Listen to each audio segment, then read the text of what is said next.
All right. Good evening, everyone. And we are live here on the FanFiAddict YouTube channel, just having a chat, just hanging Yeah. out with some friends, you know, just three parents dealing with life. Just surviving. Surviving.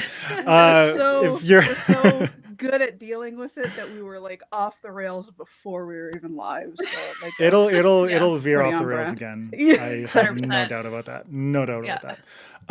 Yeah, if you watch this channel, you already know who I am. I'm Adrian M. Gibson, author of Mushroom Blues and co-host of SFF Addicts podcast. And I'll just go around. Tori, you can introduce yourself. Okay. I also was not prepared enough. Okay, so I told you to grab them. I grabbed one. I forgot that I have more than one. Okay. So I'm Tori, and I run the channel Tori Talks To here on YouTube, and I'm also a fantasy author. I have dark paranormal called Phased. I have epic fantasy called The Bloodstones. My camera's mirrored, and I can't remember which way to turn the book. You got it. And my thanks. And my newest one is Cold Silver for Souls, which is a fantasy western that came out a week ago. Almost a week ago. Yeah, congratulations. A week ago. Thank Like you. a week and a bit. I don't know. What is time? Well, congratulations on that. Thank Time you. is really hard to pin down generally as a parent, Ugh. but like Yeah. that post publication day haze is like. I don't It know could have what's been a week, happening. It could have been a month. I do not know. It's probably been out for 10 years. Fun. For all I Or know. in my case, it's like been over a year, and I'm still just kind of like, what is life? Yeah. That's okay. I don't think that goes away. I'm sorry to tell you. Yeah, no, I don't expect it to, but that's how it is. Yeah. Krystle, you've already been chatting. Yeah. Who are you? Yeah, Who's I'm this Krystle, and mysterious K Matar? Oh yeah, I'm super mysterious. I totally known for being aloof and hard to get to know. Yeah. My name is Krystle Matar, and I wrote really big books, so I got a letter of them up. So Brightwash was the first in the series that was Spiffle finalist many years ago, Indie Ink Awards finalist, and BBNYA finalist. So that one's racking up some stuff, and I'm really proud of it. And then the second one was also big, Legacy of Brick and Bone, which I made a fantasy novel about boxing, and people really dug it, which was so scary. I'm so glad it went over okay. Yeah. I mean, honestly, it's a very. I don't think it's a niche that a lot of people have explored in fantasy. Yeah. You know? Yeah, and that's why I was scared. I was like, man, what the fuck am I doing? But honestly though, like there are so many things that people could, like writers could think this is just ridiculous random bullshit that I'm writing. Nobody's going to want to read this. Even though you're writing for yourself and you're like deep down, you're like, I want to read this. Yeah, exactly. Yeah. But I think, when it comes down to it, it's like you can never predict exactly how it's going to pan out. The fact that I was like, I don't know, I'm gonna write a noir book with mushrooms and shit. Mushrooms, yeah. And who knew, It's a good thing to remember about creativity of actually the fact that those interests overlap for you is probably really interesting for people. And it's like, True. Oh, that's a really cool angle. And I'm really excited because I happen to also have the same overlapping interests. And so really digging into it and being passionate about it, I think it leaves us a lot of space to be approachable and complicated and all of that. Yeah. I mean, honestly, Jenny Wirtz is in the comments. Hi, Jenny. How are you? If anyone else wants to say hello, feel free. I mean, Jenny's a great example of an author who's written a ton of stuff that if you look at it from an angle of comp me this or give me the very, very, very simple boilerplate pitch for this, it's it sounds pretty weird, but deep down all writers are really weird people. And we've just channeled this weirdness into a very specific thing and hope that everyone else would be kind of on board. Kind of like it. Yeah. Or at least a subset of the reading community would be down to check something. I feel like that out. authors are just on an eternal quest to find other people who are as weird as they are. Yeah, absolutely. Yeah. Oh my god! And we got Mr. Roro. Hi, Mr. Roro. And then hello, Jenny. We hope you're doing well. Only writers are doing this on a Friday night. Yeah, other people do interesting things. Yeah, other people are going to the bar. We're just I want to hang out with my friends virtually. Yeah, I want to get nerdy and drink water. That's what I want to do. Yeah. Krystle's usually into the whiskey though, but that's slander. I'm usually into the beer. Whiskey's for way later. Okay. Yeah. We're not at that point in the conversation. Whiskey is like post beer game. Yeah, whiskey is for when okay, this is so off the rails that I'm not even going to bother to try to be normal anymore. Oh my god. Program. That's why it was so fun to hang out with you and your husband in Glasgow, because it was like, all right, let's see who's going off the rails. It's Krystle again, and gotta take care of her. Yeah. This surprises me zero. Yeah, he was very popular because like in the Airbnb group, he was the one, like, even though he was the dad to keep up with the rest of us. He was the Airbnb like, dad. We're gonna order a round of water and everyone's gonna have their glass, and it's getting late. We're gonna go home soon, and it's like at 3 a.m. and it was. I think there's actually a point where he literally just like went like this to me, and I was like, bro, don't even.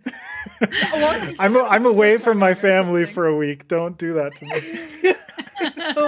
Yeah, and so he was like the dad of our group. And it was really good for him for like to see that people really liked him. It was like it's a really warm memory for me. Yeah, like an exercise in self-esteem building.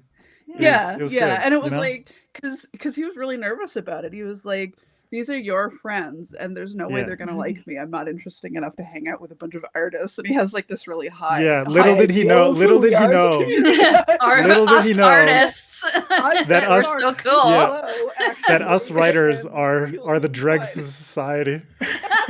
Exactly. Yeah, and someone just being nice to us and giving us water is like really. It's like standards, honestly. Yeah. Exactly.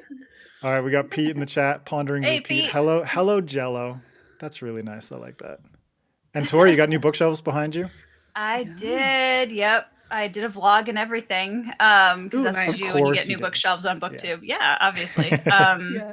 And they go, let's see, I have to remember I'm on my camera, not my computer now. They go all the way to the ceiling. Hi, Christopher. Oh, wow. Damn, look at that. Are they just like anchored right into the wall? Not yet. So you're like you're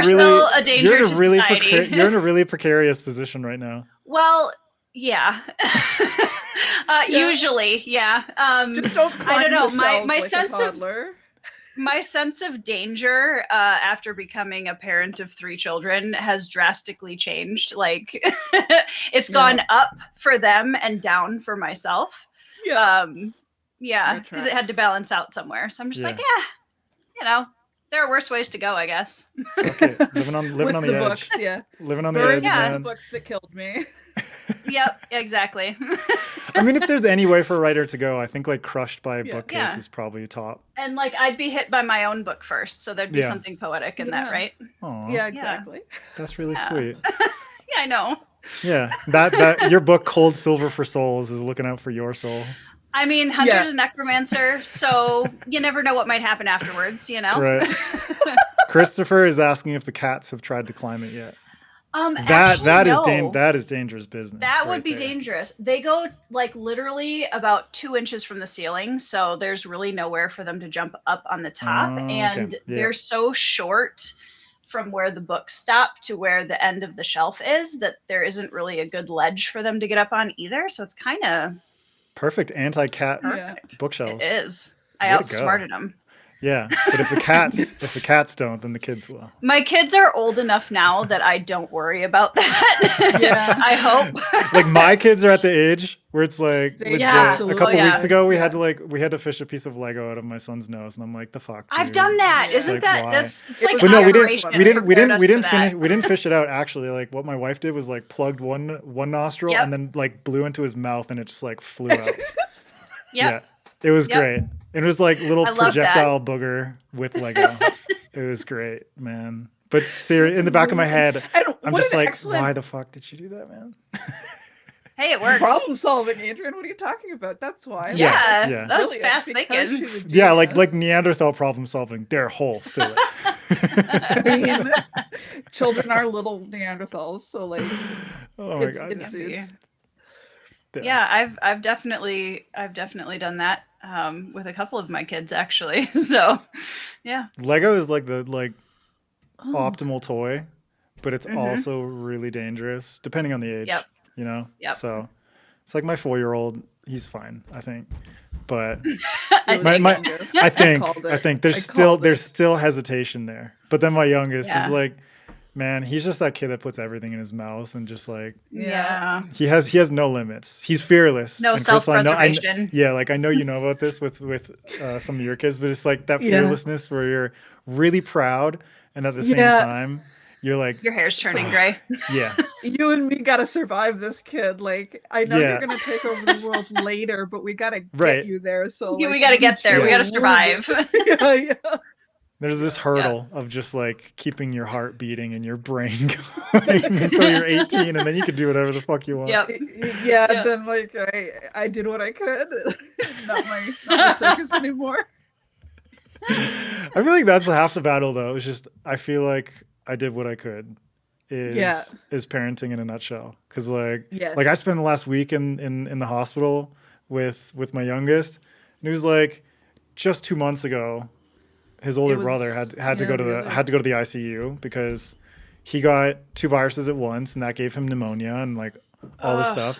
And when it comes to kids, they're like, yeah, we don't play around. You're gonna be here until literally like every vital sign is perfect, normal. And you can leave. And so it's like he spent 8 days there, and then I just spent like a week with my youngest. I got back yesterday. And it's just like hospitals are so like I appreciate the medical system and like all it can accomplish for human beings, but it's also so inefficient and so annoying in so many ways where I'm like, yo, can you please just let this little boy sleep? And they're like, no, we have to. Like this one nurse, because I was like snuggled up on the bed with him for most of it, just so he had that comfort, and if anything happened, it's like he's tiny, so I would just basically like spoon his body. And it's like literally 3 a.m. in the morning, and this nurse just pops in. He's like, they gotta do rounds. Did he go pee? Is there a diaper for me to take? Like, because they were like weighing his diaper to see how hydrated he was and everything. But I'm like, yo, it's 3 a.m. Who gives a fuck about if he peed in a diaper? I will, if he pees, I will put the diaper outside. You know, you could just come scoop it up and put it at the door.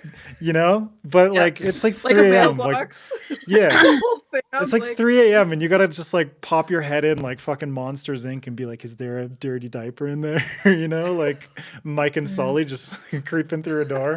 I'm like, get out of here, woman. Also, your child is 2. It's like I can handle it. Like, right. You know, like I got it. but also it's like you can weigh that diaper later. There's no rush on that, please. No, it's not going anywhere. Like, it's kind of crazy to me that it's like the one thing that will do the most for a healing body is good sleep.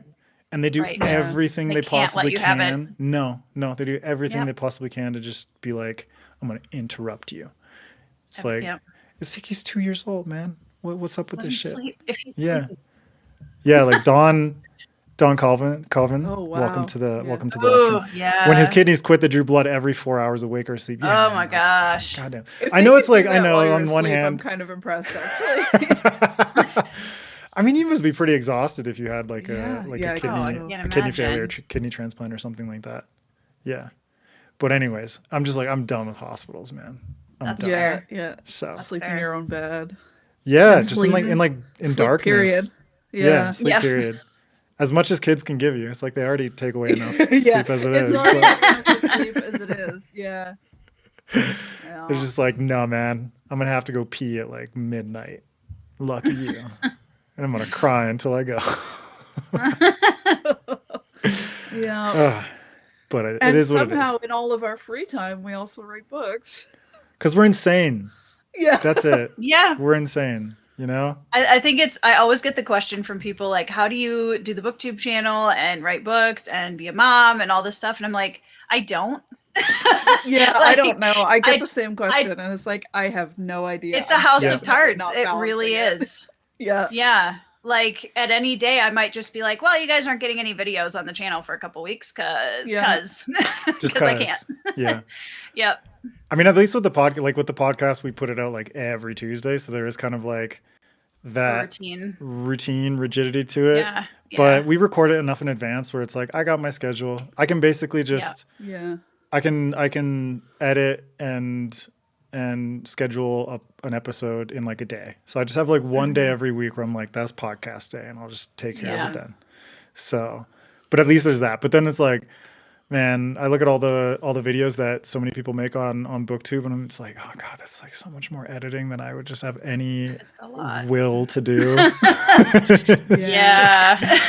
Oh my god. Yeah. Mine is like there's like, if anyone does video editing, it's like, you know, you'll have basically these, you know, these lines in your workstation, which are like the tracks. Yeah. And it's like max for an episode of the podcast, I'll have like 10.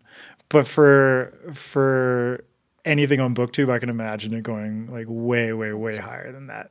I'll send you a picture of one of my It's going to be insane. Like clips. Just like fucking stacked. Yeah. Yeah. Oh, that was a great freeze frame though. It is. Did I go? Was my hands up?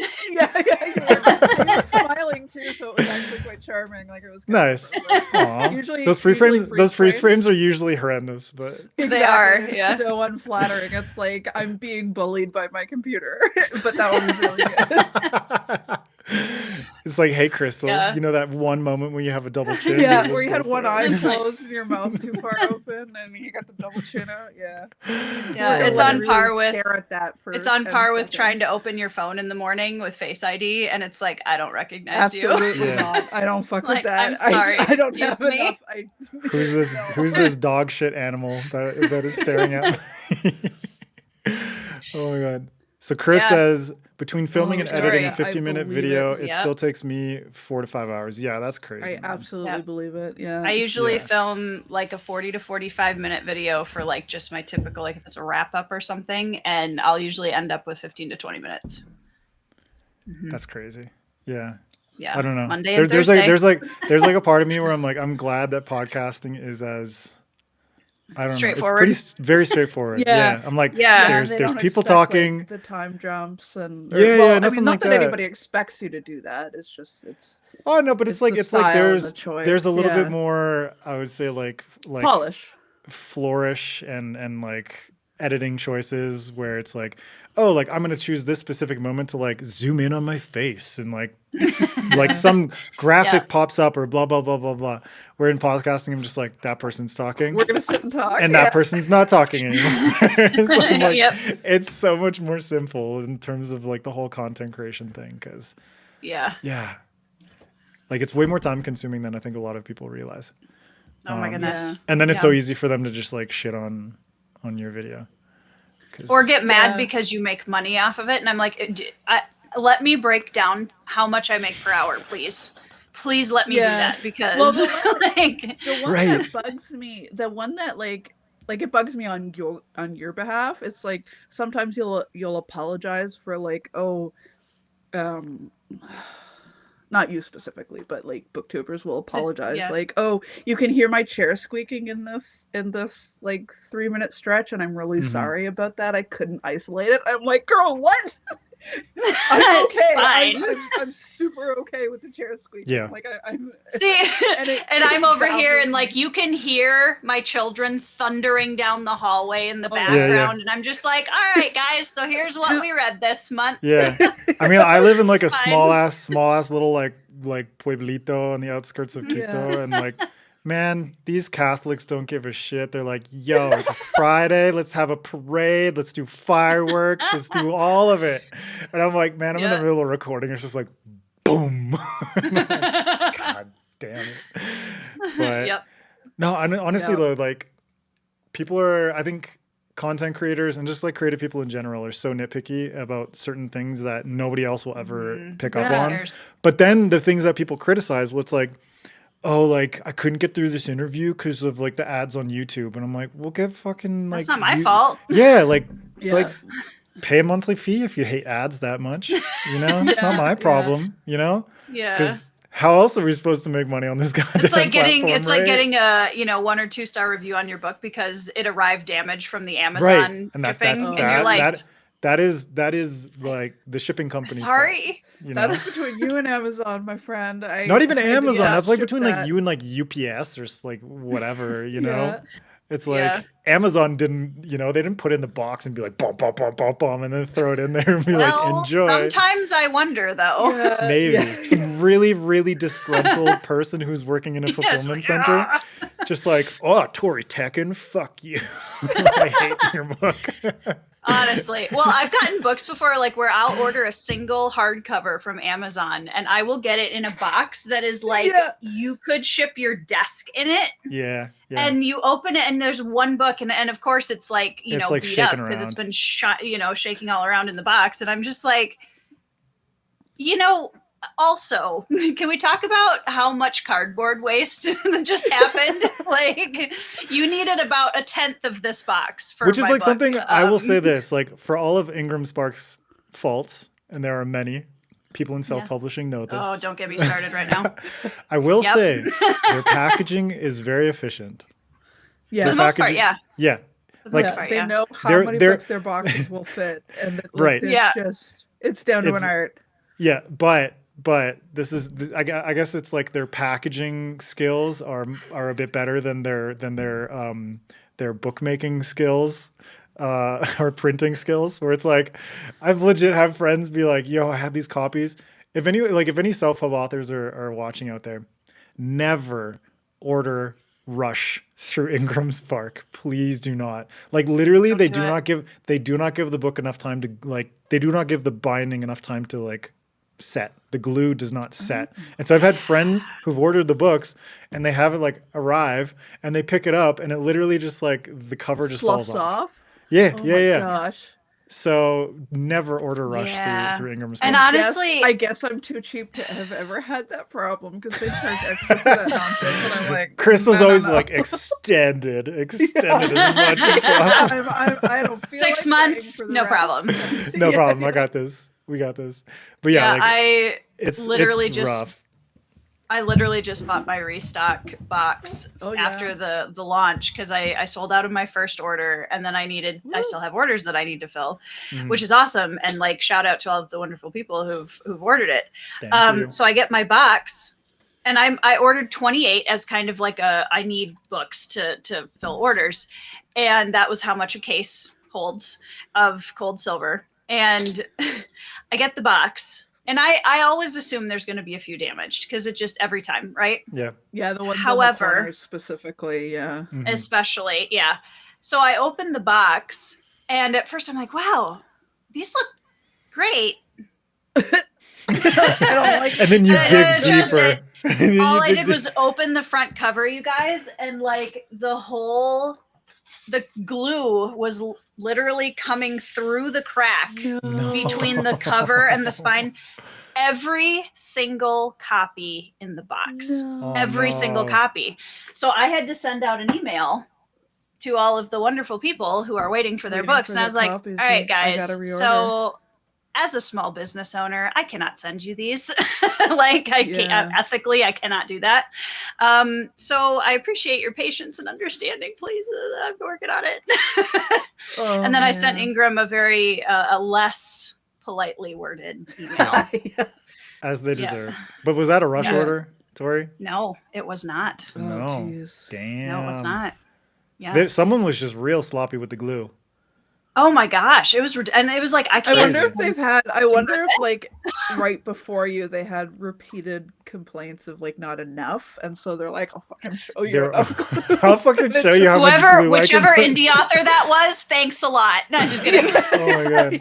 No, but this is the thing. It's so weird. Honestly, like I've seen how the printing I think in the States is like one of the fulfillment, like one of the printing centers or factories or whatever is in like Tennessee or something like that.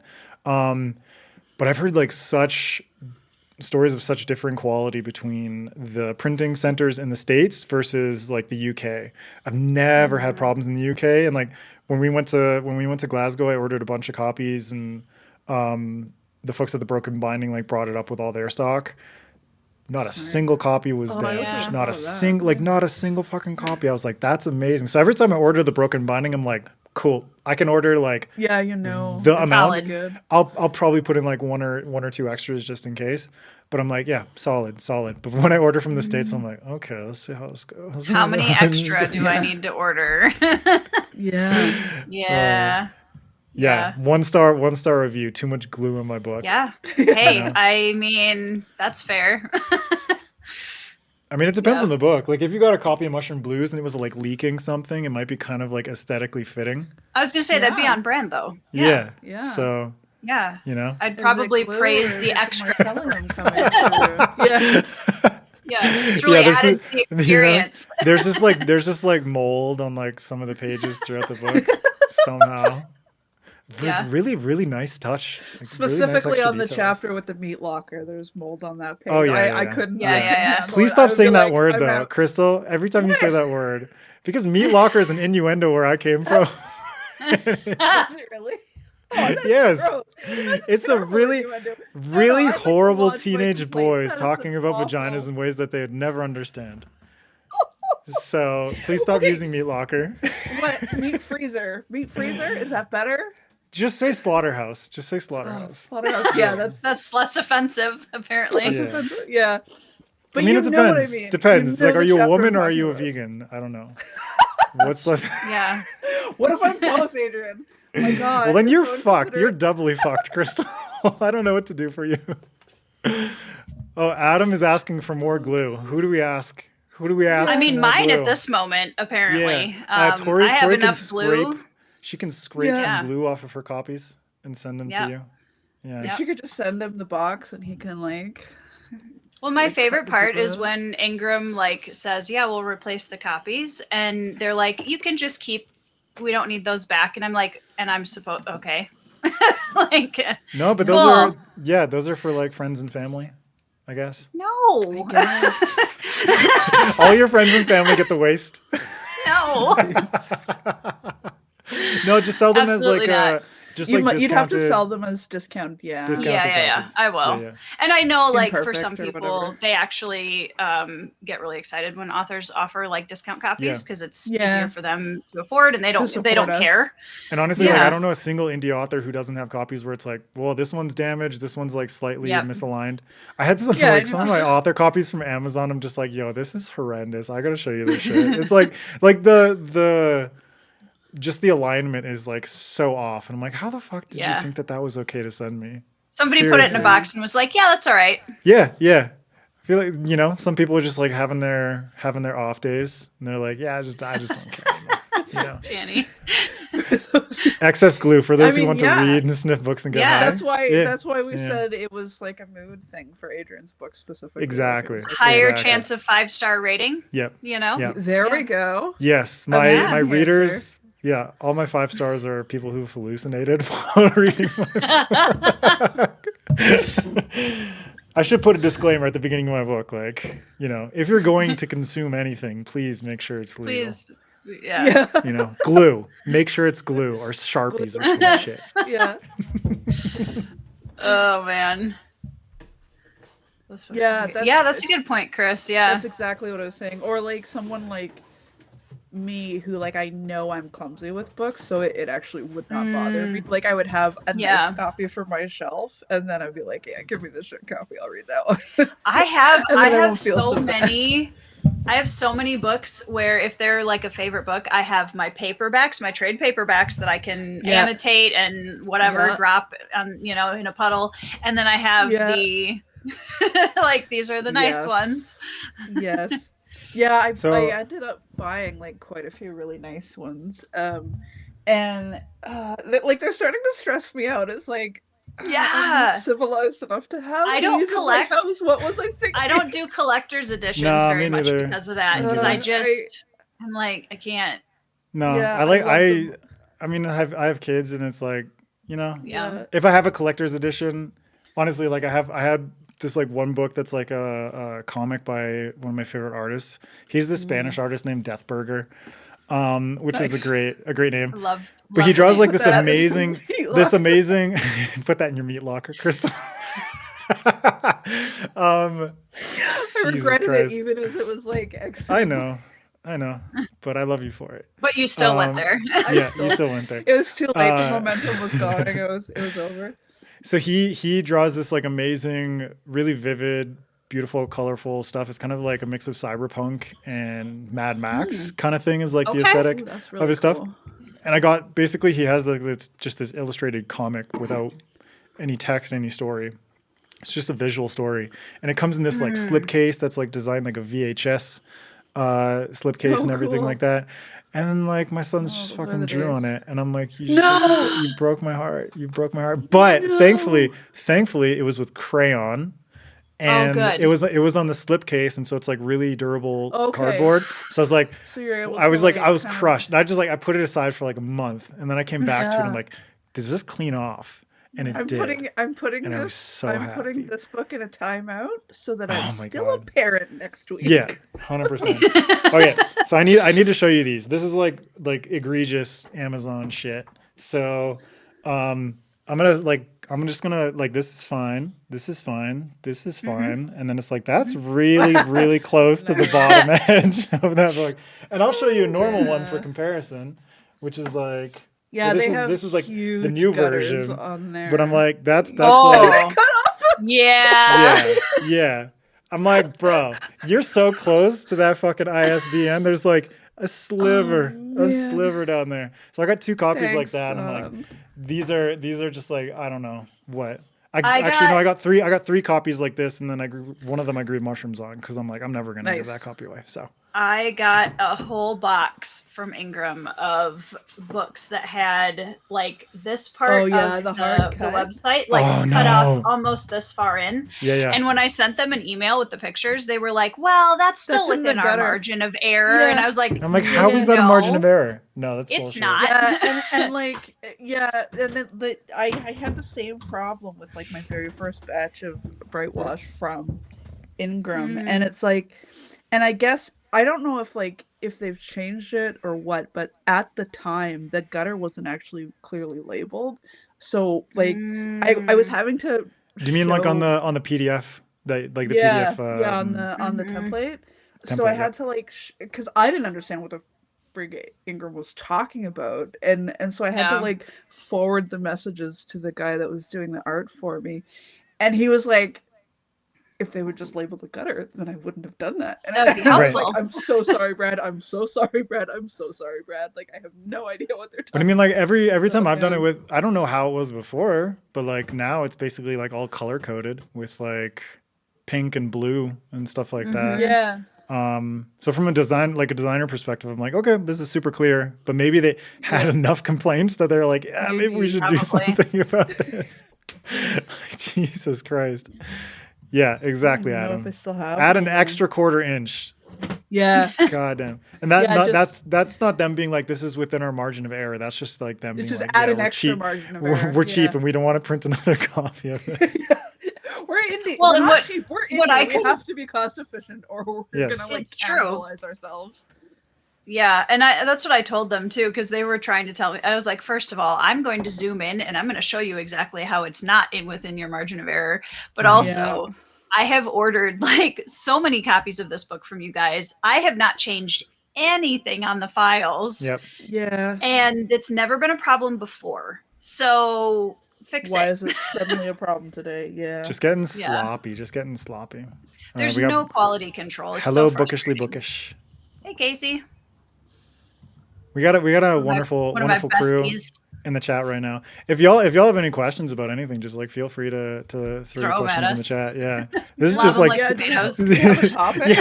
what are we on a we're on a stage like a hanging or something? Just throw tomatoes at us. Yeah. I mean, we deserve it. Like, it's fine. If anything, yeah. We're just a bunch of hot messes. It's true. It shows in our characters, let's be real. True. Yeah, they say right what you know. So yeah. Yeah. Well, I don't specifically for you, Krystle. Yeah. I don't have any tomato lobbing in my book though. So I should. No. Okay. You know.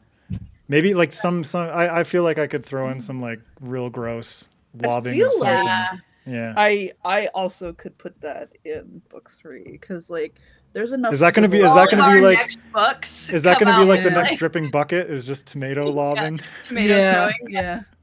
I mean, we can open the door and make it like produce, like all produce is good. General produce. Yeah. Yeah. With throwing produce because like I've got an awful lot of like civil disobedience in book 3. Yeah. So it could happen and it'd be totally seamless. Yeah. There we go. Yeah. No, you got my mind churning. I got a lot of civil disobedience in my book too. So there we go.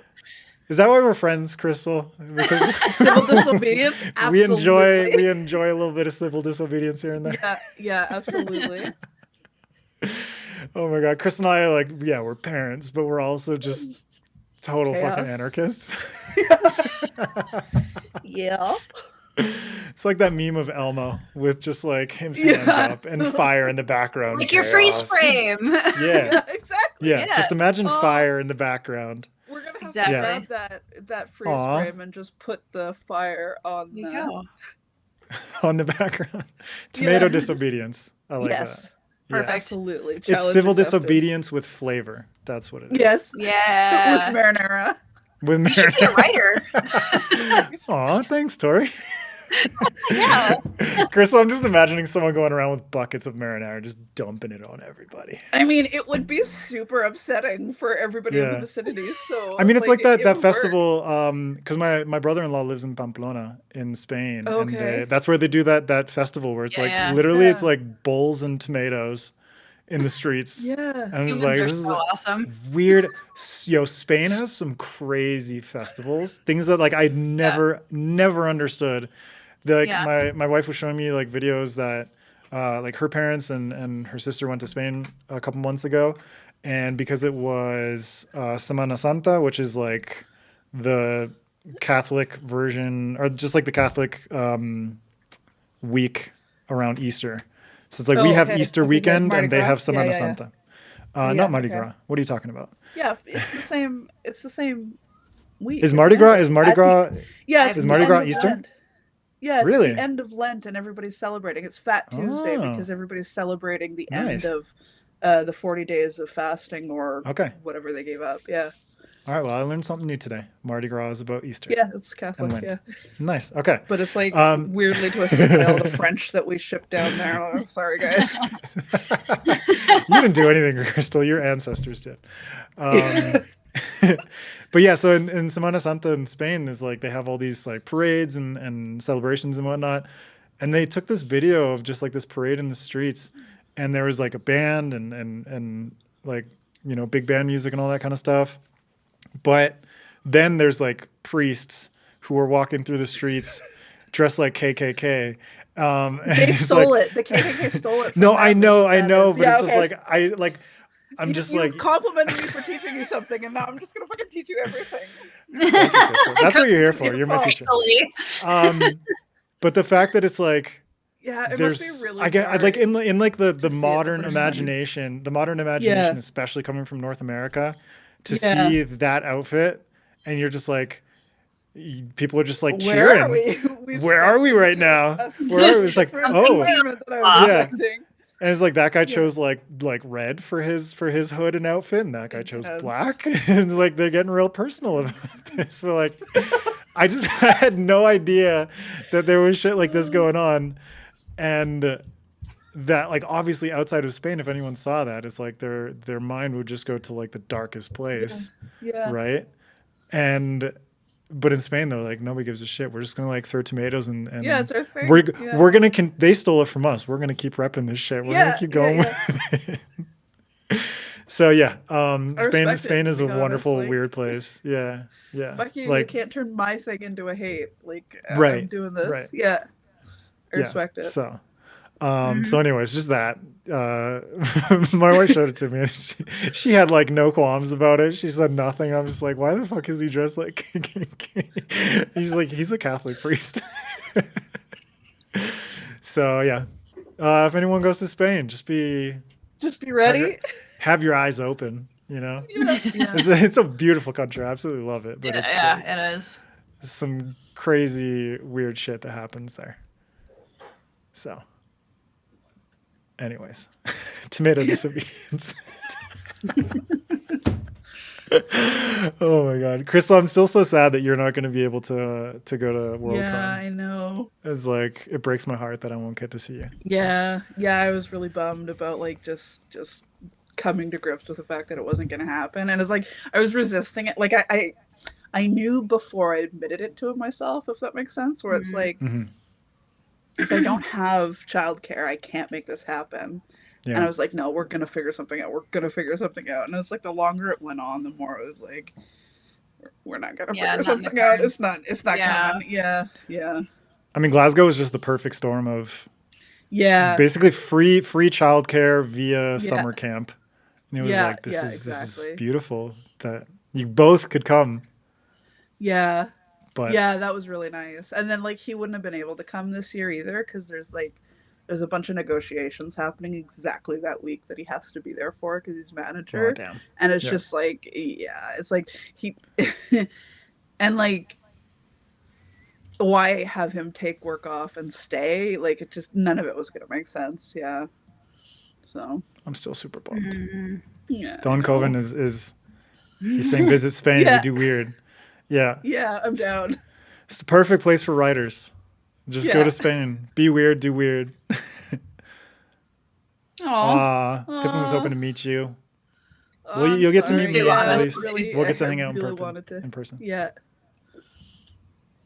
Yeah. I'm still super bummed though, but it's life. We'll figure out a different occasion to. I mean, we figured out like meeting up at the CN Tower. So we'll exactly. We'll figure it out again. Well, and there's so this year is Seattle, and then I think it's LA, and then the year after that it's looking like it's going to be Montreal.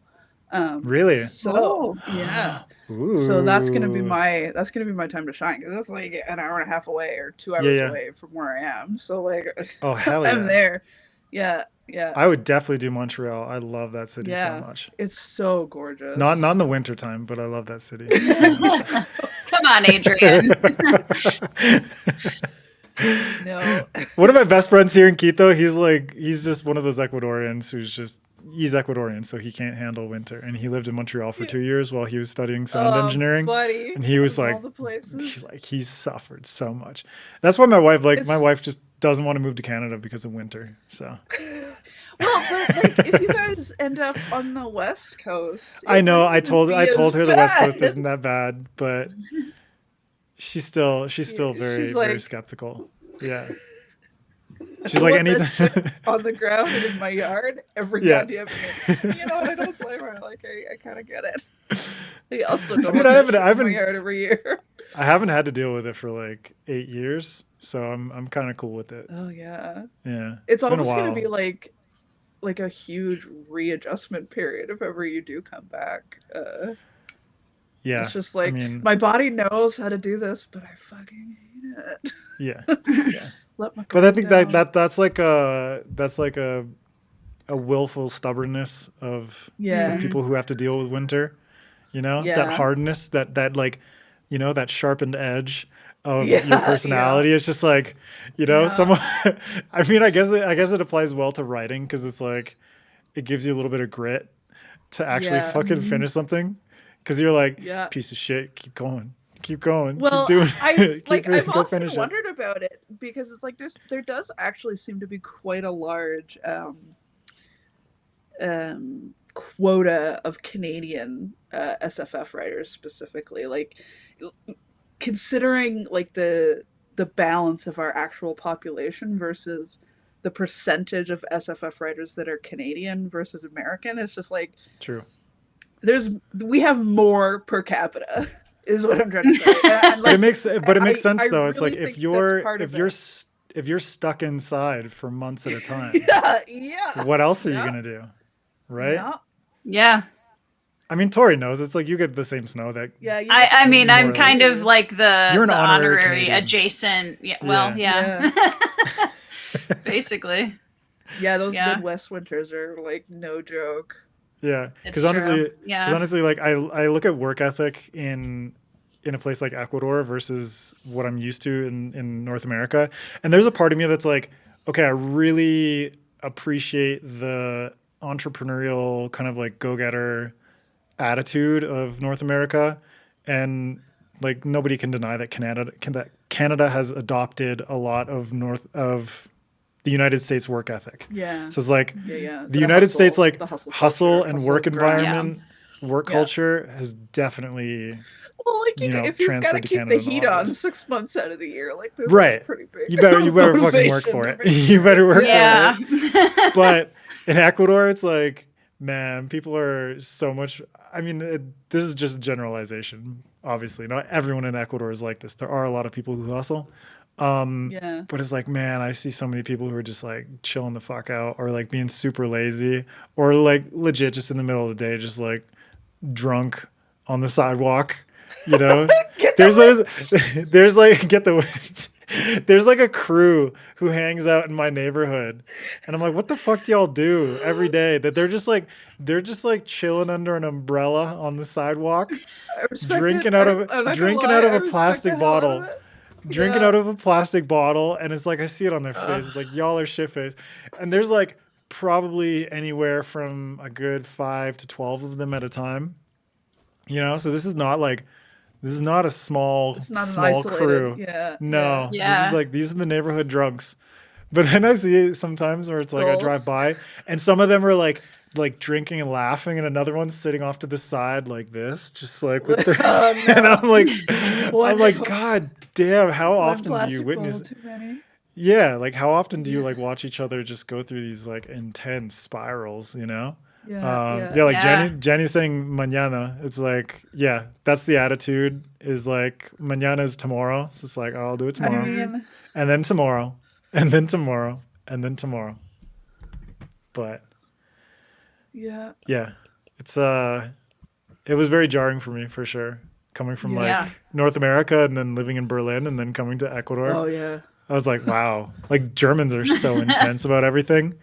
They're like I'm gonna work like my 9 to 5 from Monday to Friday, and then I'm gonna go to a sex club for like 48 hours on the weekend. And I'm like, you do your thing, man. You do your thing. It's like wearing like a button up and tie during the week, and then like the weekend is basically just like electrician. Yeah. Oh, he froze again. What a spot. Yeah. I think I froze that one again. Wasn't as charming. Yeah, nope. Not as charming? Not as charming. Damn. But it's like shirt and tie during the week, and then on the weekend it's just like nothing but electrician's tape. So it's definitely I don't know. It's a vibe, Living man. for the weekend. Living for the weekend. Oh my God, Krystle, I wish you you would thrive in a place like Berlin, even for just a couple of years. Yeah, I feel like I would. Just that like weird hard edge really appeals to me, and I suspect it's because I grew up in this weird confluence between like a really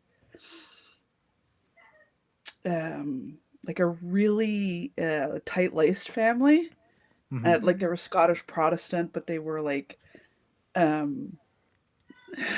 proper, you know. And then my dad's side was French Catholic, and oh my God, like it just totally opposite everything. And so like the dissonance actually really appeals to me. Like it's like, I'm ready. Yeah. I'm ready for total chaos at all times. Let's do this. Yeah. Because I don't know. It's a crazy culture where, because there was like so much trauma like during the war and then after World War II and like all throughout the Cold War. And then like the people that I met who grew up in Berlin in the 90s, I was like, these are like the most fucked up people I've ever met in my entire life. You know, they're like, there's this one in the center of Berlin. There's this really big bunker, and it's super noticeable. It's like it's an above ground bunker.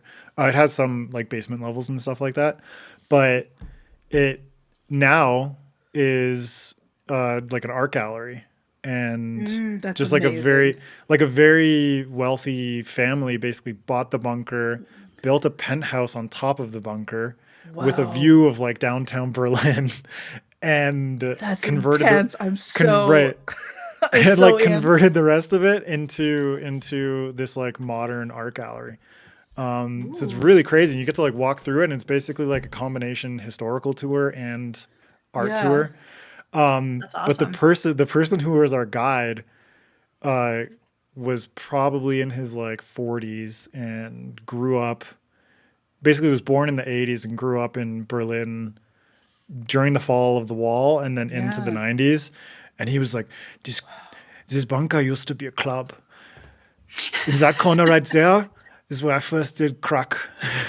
He's like, Jesus Christ, dude. He's like, he has like no fucking filter at all. He was like, yeah, like I did crack in that corner for the first time. Like this, like basically there would like all these different rooms in this bunker used to just be like crack dens and clubs. And it was like insane to hear this. It was like these people that grew up in a place like that. I mean, this is the kind of stuff that kind of feeds into stories, right? Where you're just like, oh, absolutely. You know, I'm me talking to myself, like, remember that one time you talked to the to the art gallery tour guide about the times that he's been doing crack in a bunker club? Is like, that's the kind of shit that just leads to really random and I don't know, just like really genuine, strangely magical details within a story, right? Yeah, and I think like the way that he delivered it so matter of fact. Like it's partly a cultural thing, but it's also like we tend to, you know, we're living our lives and we've got this in our head that it's like my life is average, my life just is what it is, and it's normal or whatever.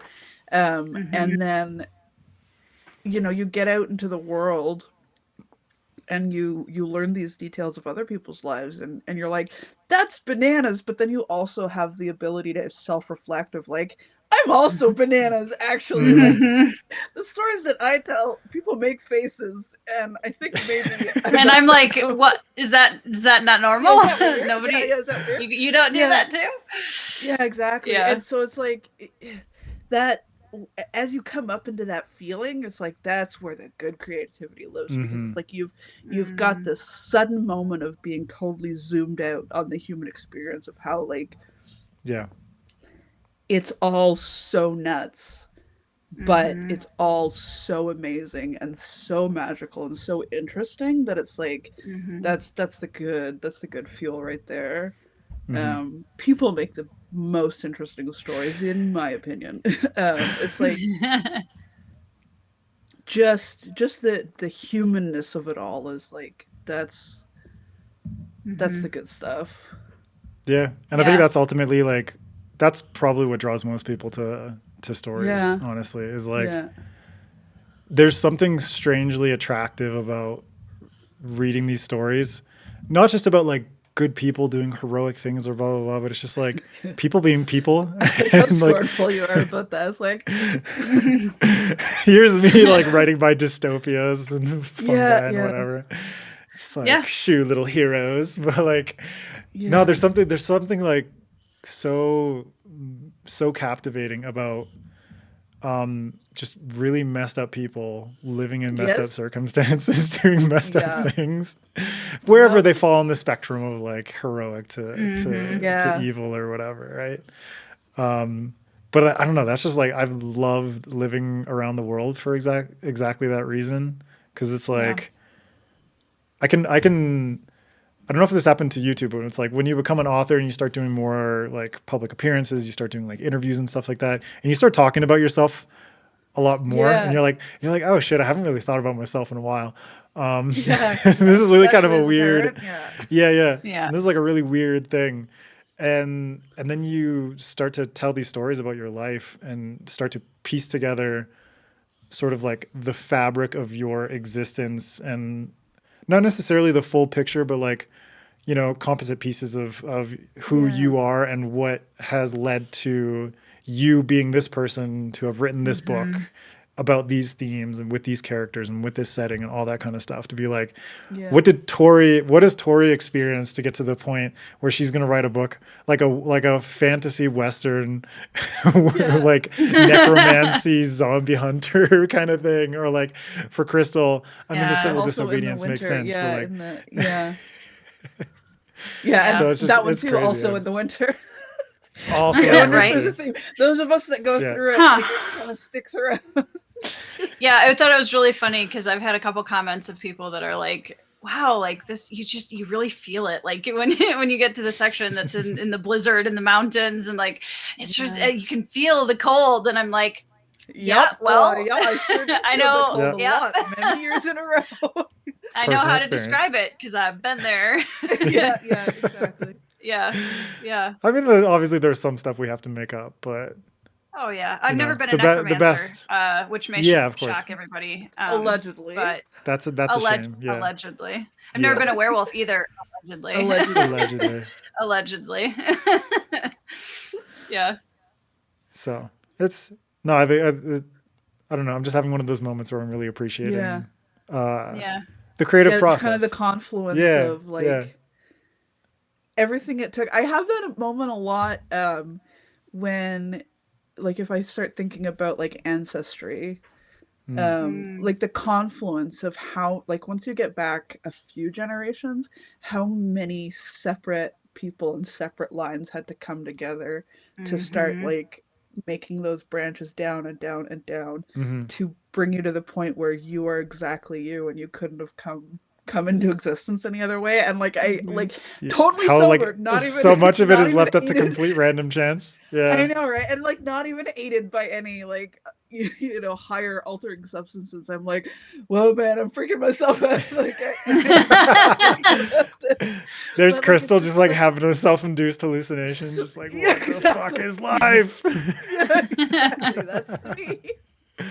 No, but it's like I can't wait for my sons to have that moment where they're just like, like, all right, like how did I get here? You know, to be like tracing all of it back, to be like my wife's family through Ecuador, and then like my family through Canada and Ireland and Scotland.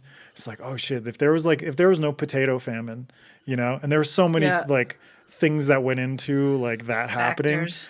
And the amount of people who grew up in North America who are a result of that mass immigration of people coming from Ireland to the United States and Canada. It's like, okay, if that didn't happen, but then it's like, okay, and then here's like, you know, like my grandma's side was German, but then like, you know, my grandpa's side was from Ireland. So it's like, okay, if they didn't come from Germany, they didn't come from Ireland. And if they didn't like move from like the Maritimes to Ontario, blah blah blah, and then it's like, if my mom, because she was born in Wales and grew up in England, it's like if her family decided they didn't move to Canada, and then it's like this wouldn't have happened.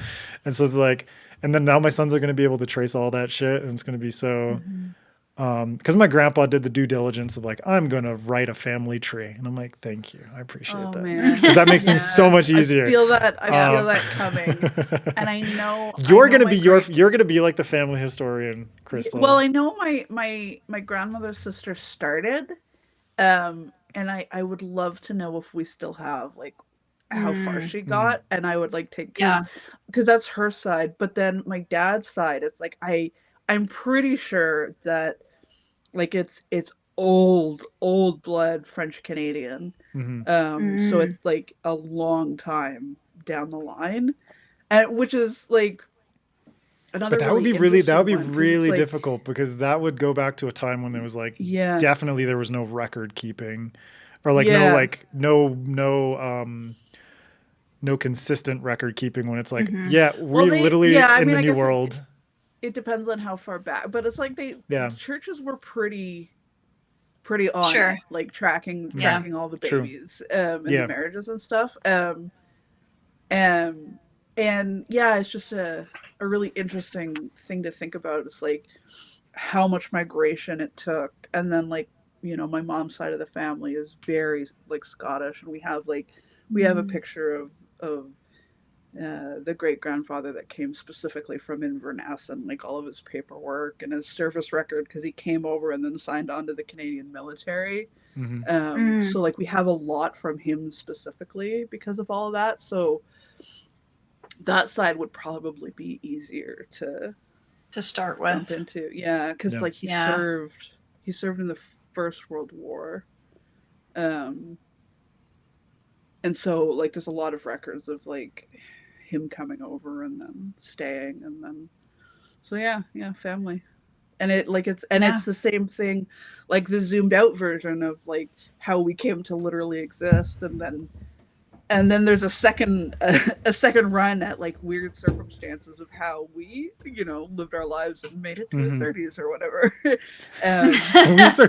We survived this long somehow. That stuff, and how it gave us a perspective on, you know, who we are and what we have to say. And like we all as writers, we have that weird mix of like, oh, don't look at me, but also I have something really important to say and everybody's gonna want to read it. Like I gotta write this shit down because I really got the sauce here that I need to share. And that is a really I gotta share my sauce. Yeah. Everyone's got to taste I got my some sauce. words for humanity. You know, like it's a really weird mix of like, but also let's not make eye contact. Actually, thank you. Yeah. You know? But that's kind of that's like why we write books, because they can take it to their house, just like put it in their hands and like walk away. But that's why like doing stuff like this. I mean, at least virtually, you have that technological distance and like the geographical distance as well. But like you meet people in person. And he's like, all right, I got to brace myself because I'm quite an extroverted person. So, same. Can confirm. So yeah, thank you, Krystle. So, no shade, because I know, like, no shade. The same allegations could be made about me. Yeah. No shade. But going to conventions, I'm like, okay, I have to be really careful about how I read people, very particular about how I read people, because I'm like, I'm extroverted, but like B, I'm also like, I'm a hugger, and so there's like, some people are very, very touchy about their personal space, about their levels of comfort, their social comfort levels and everything like that. Like I remember there's one author that I'd chatted with a bunch online and then met in Glasgow. And we got along super, super well. But then she was talking to my buddy Ronnie Verdi because they know each other. And they were talking about like something completely separate, where it's like, I love her idea, which is basically like Adrian should start a psychedelic writing retreat in the jungles of Ecuador. Which I'm like, fuck yeah, like I definitely want to do that at some point. But she was also like, Adrian's a hugger. And Ronnie's like, yeah, not surprising. So there are some people where it's like, you can kind of ease into it and kind of like create that comfort and that personal relationship. But other people, it's like, no, this is like impenetrable, and they're never going to be okay with me hugging them. I would like to add, Adrian is a good hugger. It's like. I mean, I feel really bad when people are shitty huggers. Wow, no offense to my sister-in-law. This is like one of my older brother's wives. Direct shade. No, direct shade to her. Absolutely shade. She's like, yeah, like I love her, but she's one of the worst huggers I've ever known. So she like, you go in for a hug and then she'll like, you know, as if you're like trying to create insulation out in like a blizzard or something, she'll like force that little space between you, and then she'll just like pat you on the back. I'm just like if bitch, you're gonna do it, you just gotta commit. Yeah. That's a very Minnesota hug, actually. She will never let you commit though. That's the thing. It's like no matter how much you are committed, she will never give you the full. See, that's why personality-wise, I stick out like a sore thumb in Minnesota because I am an extrovert and I am like, I want to like if I know you, I want to hug and you know, I'm very straightforward with my opinions as opposed to a lot of the people I grew up around where if they really vehemently dislike something, the most you'll get out of them is like a, well, that's different. You know, so and so I'm just like, passive yeah, aggressiveness. Sucks. Oh my god! And they're like, you know, you can't just say that. Yeah. So Tori, you're so honest. I know. I'm like, well, you know, it is weird. I've been told that before. Like people were trying to chastise me, like you're too honest. I'm like, okay, well, let's pause a minute and imagine. Yeah. Like what the alternative is, right? And somehow that would be better. Like, okay, as if America right now could use less honesty, right?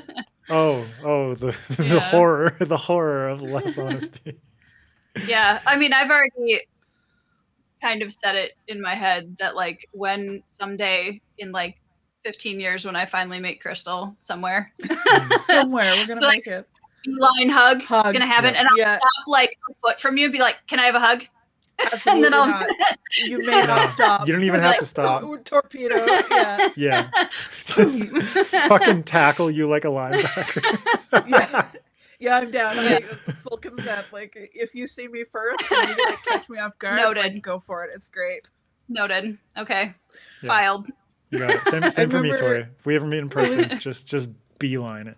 Okay. It was J.E. Hannaford. It was Jenny who told me like when I find you in Glasgow, I'm gonna hug you. And like it was like a game of chicken. It's like, you know, I'm not gonna let go first, you know, like that sort of energy. And I'm like, bring it, Jenny. And she did win. And like I can't remember exactly what I think somebody called my name, so I was like, you know, turning toward the sound of my name, and she's like, I win, and that was it. And then she would be competitive about something random like that. I know. And it's like, that's the energy I'm ready to match at a convention. Yeah. I feel like a lot of the British people were like a bit taken aback by the physicality. Yeah. they're all about like a handshake and everything. You hear all these like fucking obnoxious North Americans coming over. Just like crashing into each other for no apparent reason. Yeah, man. It's like bumper cars. Adult humans. It's great. P.L. Stewart is also an excellent hugger. And like 100%. I'm not surprised by that.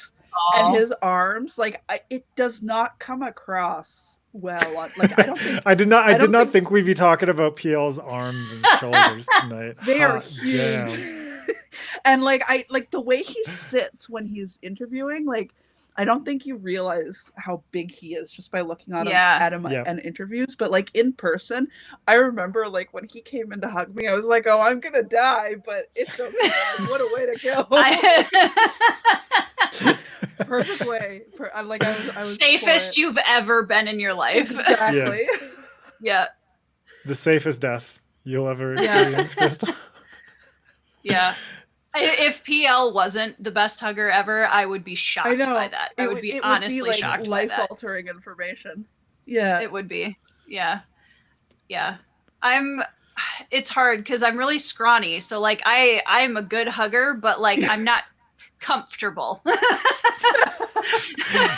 It's like too much bone. Exactly. Like I'm a tall, skinny Norsky. I don't know what I can do. You know. I do my best. I mean, I have the height advantage on most people, so it's like you know, you can bury yourself in my chest, and I have that at least. You know, even though there's quite a bit of bone there. Yeah. Oh, I didn't think we'd talk so much about hugging today. I love it. Yeah. I mean, it was really funny when I did the bookshelf vlog. The extroverts in the writing community. It seems inevitable. Yeah. It's inevitable. Yeah. Yeah, of course we talk about hugging. Yeah. Who doesn't? And then like everybody's like introverts. No. And like, now all the no. introverts are like, we know which motherfuckers No, to avoid. avoid Yeah. Tori at Yeah. no. Yeah. Well, that's the thing. I was like, if I don't, for me, it's very much if I know you. If I don't know you, like, please don't just come up and hug me. You know, please don't do that. But yeah, if it's somebody that I know, then that's good. It's a good time. And I mean, I'm also the type of person that within 5 minutes of meeting somebody, if we hit it off, like, you get a hug, like it's fine. Yeah. The goodbye hug is like the most genuine, because then you know it's like you've established something. I think who was it? Tim Hardy. I'll hug you from a distance. See, Casey's one of my dearest friends, and she's an introvert, and I'm like, I collect introverts. That's what I do for a living, and I just collect them as their like extrovert friend. I'm like, I will be your token extrovert. Like, whatever you need, I'm here for it. every friend group needs one. Absolutely. Yeah. But I think it was Tim Hardy who was like, he's really not a hugger. Really not. But then like we said goodbye at some point, and I was just like, can I give you a hug? And he was like, okay. This is the long suffering, like, okay. No, but he was willing to accept it, which for me was like that's a long way. Major victory. Major victory. Yeah. So yeah, it was beautiful, man. But it's like I saw it on his face where it was like the indecision and then the acceptance. It was just like it's just all there, man. All there.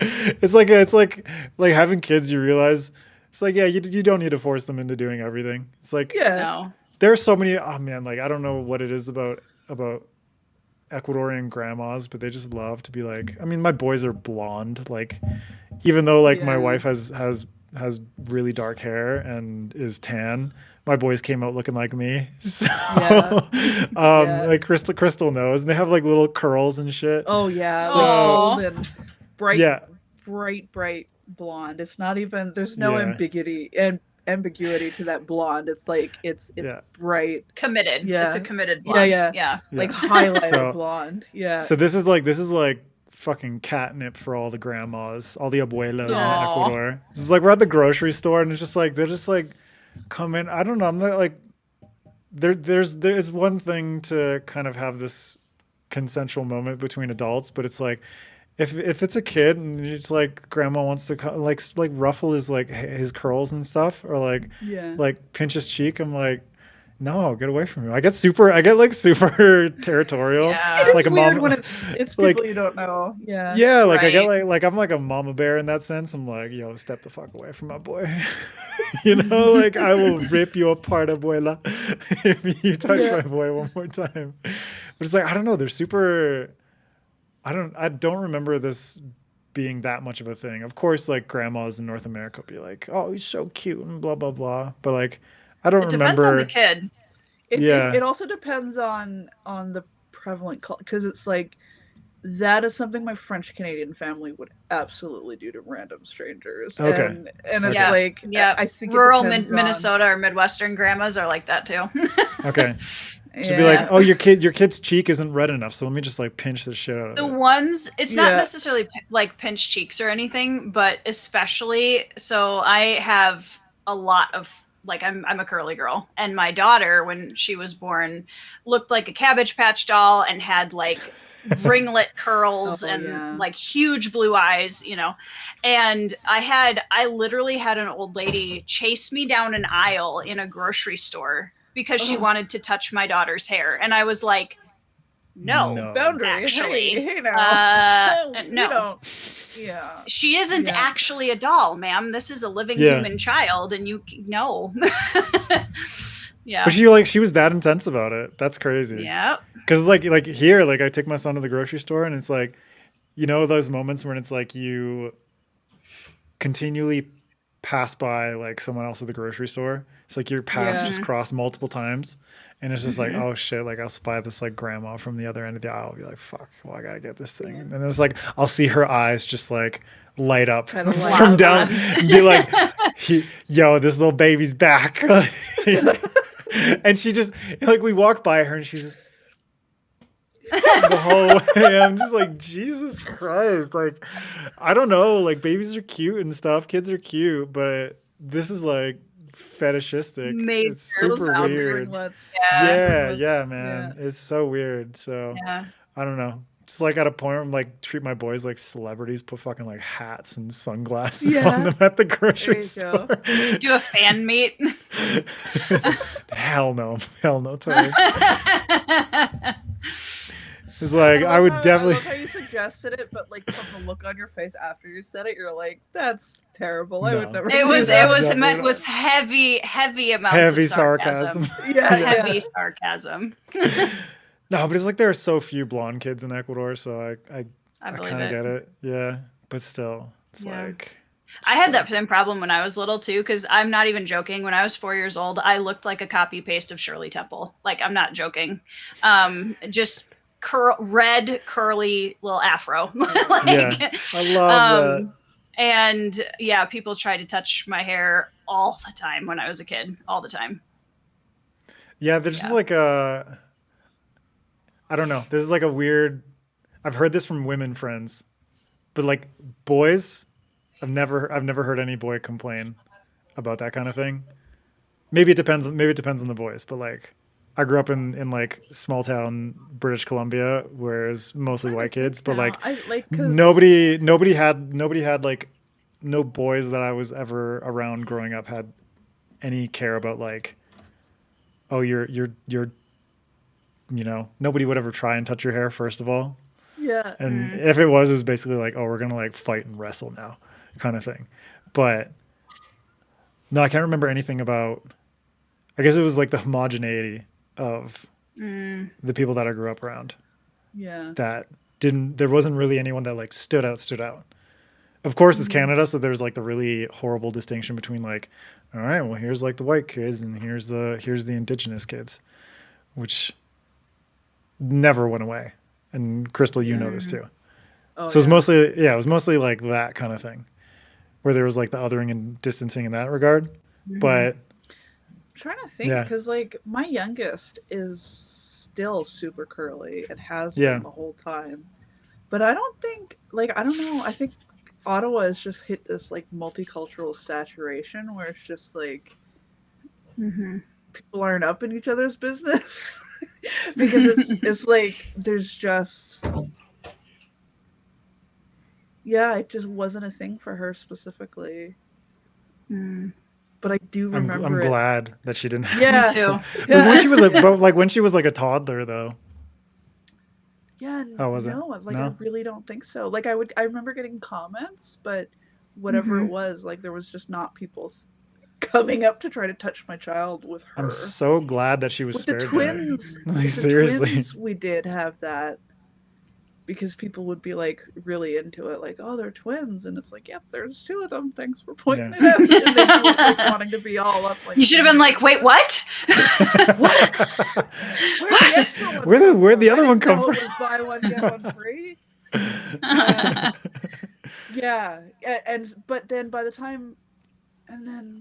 But then by the time I had the younger two, it just stopped being an issue. Maybe it was the area I was living in. I don't know. I don't know. Because at the hospital, at the hospital with my boy, it was like, I don't know, like the nurses were just like all fawning over him. But one nurse said something that like really upset me. She was just like, I can say it in Spanish as well, but it's like, she was just like, oh, you want to come home with me? And I'm just like, bitch, no,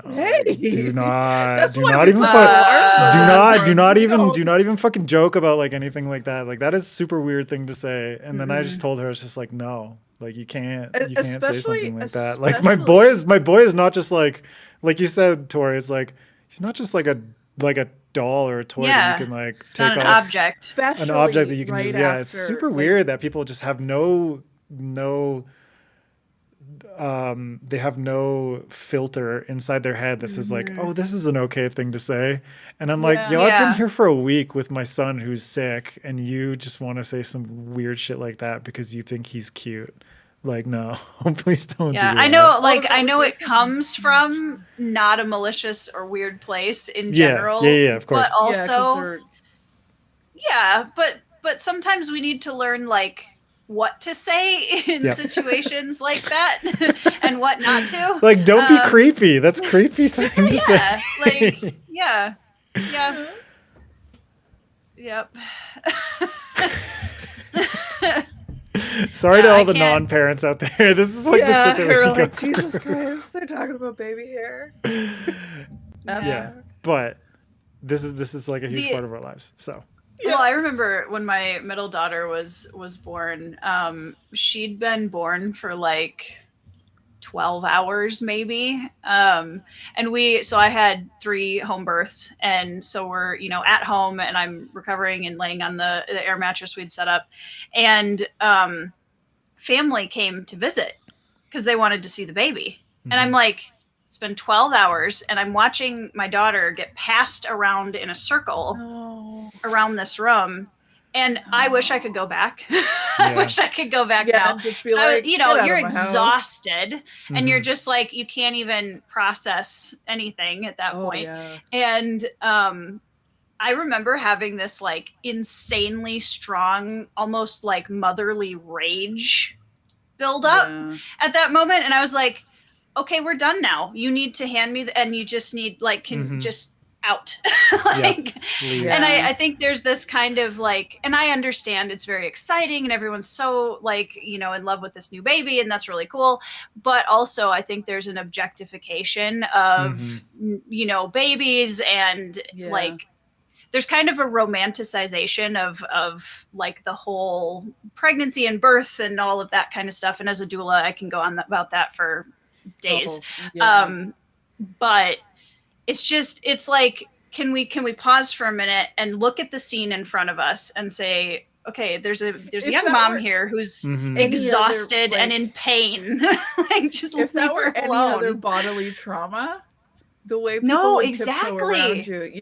Exactly. Like if you were laid up because you were like fresh out of outpatient surgery or something, like the people would be like tiptoeing around you, and then just the added layer of like the hormonal come down of like no longer pregnant, but no, guess what? Like it's just such a wild weird time to exist. On a baseline, and so like honestly, I've been this is like actually something since becoming a dad and seeing my wife go through the whole process and her just being like very, very straightforward and honest about these things. Is like we got out of the hospital, she's like, I don't want to see anybody but my mom. Like not like it was basically like not even her dad came, no one. It was basically just like it was like the most, I don't know, like intimate postpartum experience where her mom was like, I'm gonna fucking teach you how to make like soups and stuff and just like all of it, But like I've come to appreciate so much, like you were saying, like the romanticization. It's one of those things where it's like the way things are portrayed in popular media and popular culture. Once you take off those rose-colored glasses and you realize the reality of that kind of situation, you're like, wow, pregnancy is so fucking like poorly communicated and poorly represented in so much of media. The same with so many things. Like I see the ways in which popular media represents fatherhood. And it just like portrays dads as like dopey fuckheads who just like, And I'm well, just like, I mean, we've all known our fair share of dopey fuckheads. Yes, but it seems like that's like the only option in so many. It's the default. Same with like kids. Same with like how kids are portrayed. Same with how like motherhood is portrayed. All these different kinds of things. So like, don't get me started on pregnancy and birth in media. It's so bad. It's so it makes me so mad. Yeah. And so now when I like read a book or when I like see a movie where it's like, okay, this is actually like really well done, I appreciate it so much more. And that's the thing. It's like we grow up with these inauthentic ideas of what XYZ actually entails. And then when you go through it, you're just like, nothing prepared me for this. Nothing. I got to be I got to be that person for my sister-in-law, for Karim's sister. Um, just because of proximity, that like it was really easy for me to be there at their house the day that her and her husband, or well, her and her baby, and then her husband followed, were Yep. discharged from the hospital. So it's like I met them at their house, and it's like, yep, you know, you do this and you do that, and yeah, it's normal. It's like, okay, give me that, you guys go sleep. And you know, like um and even for Tuma, like she has so much experience with children because like she comes from a big family, she has friends with kids, like she's helped with babies, she's done all of it, but like that there's nothing that can prepare you for when it's your turn in a way that's like, you know, she knew coming into it that there was nothing, but then even still, once she was over that milestone, and it's like a, you know, and they had like a week or two in, and they're like, and she's like, you know, I knew but I didn't know, and it's just, and I like, I'm really glad that I was able to be there. Like, yeah, girl, like you got questions, I got answers. Like, let's do this. Yep. So, but honestly, that's so much stuff in life, though. Like, honestly, as a man, the closest thing I can ever, because it's not just pain, you know, it's like so much of it is psychological, and the closest thing I can ever equate in terms of my experience, and like the things that in my life could even compare to something like pregnancy and birth, is just like writing a book. You know, it's like true, actually. the amount of like I started SFF. It's crazy. Like I started SFF Addicts to learn from writers, and I had so many friends who were willing to help me. Like Krystle, you were a massive help.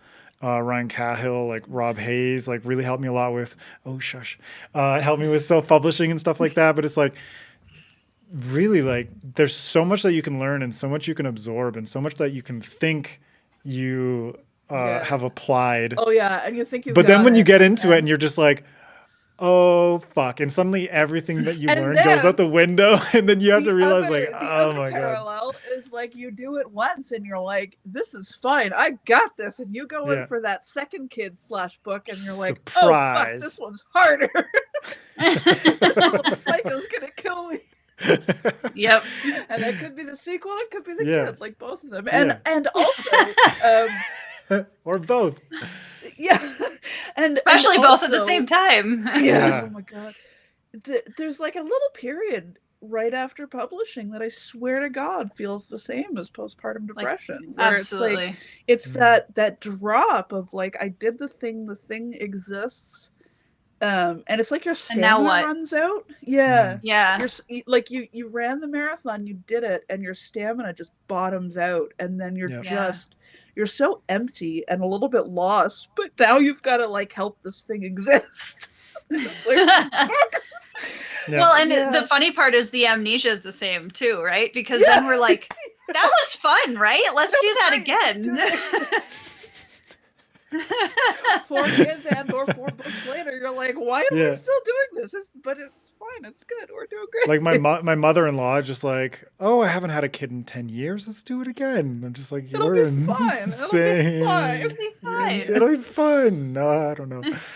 Yeah, no, it's crazy. Like, yeah, that post-launch postpartum depression thing is just because like Tori, like actually it was basically I started like a writing support group with Krystle and a couple other friends, because I'm like, this isn't your typical writing group where we're gonna like critique each other or anything like that. Yeah. This is like legit. This is like mental and psychological and emotional support between people who are all experiencing this shit together on different levels and in different ways. But it was like, basically we'd had our first session, and then I did a live stream with you, where I was just like, that week, like everything clicked into place, where I understood so much about like where my post-launch depression came from.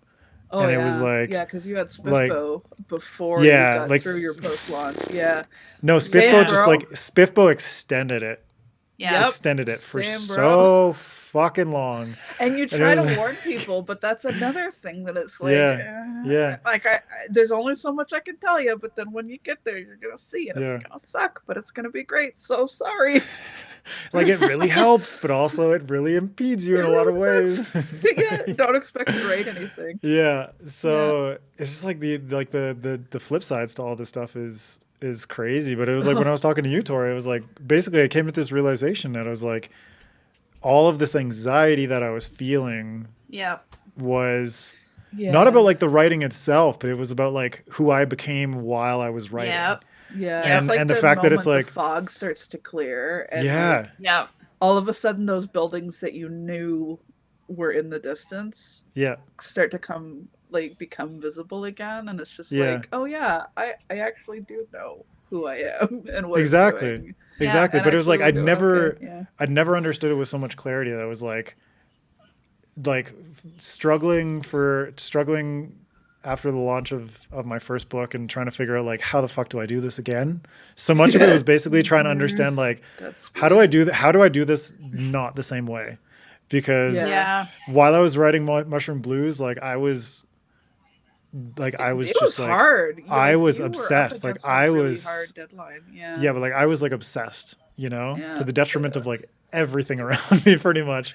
So I was like, so, and it was like, I know you went through something similar with Brick and Bone, you know, where it's like, you're just like, you're so fucking like, just completely sucked into this like fictional world that you're writing that you kind of forget about the world that's around you and the people that are around you.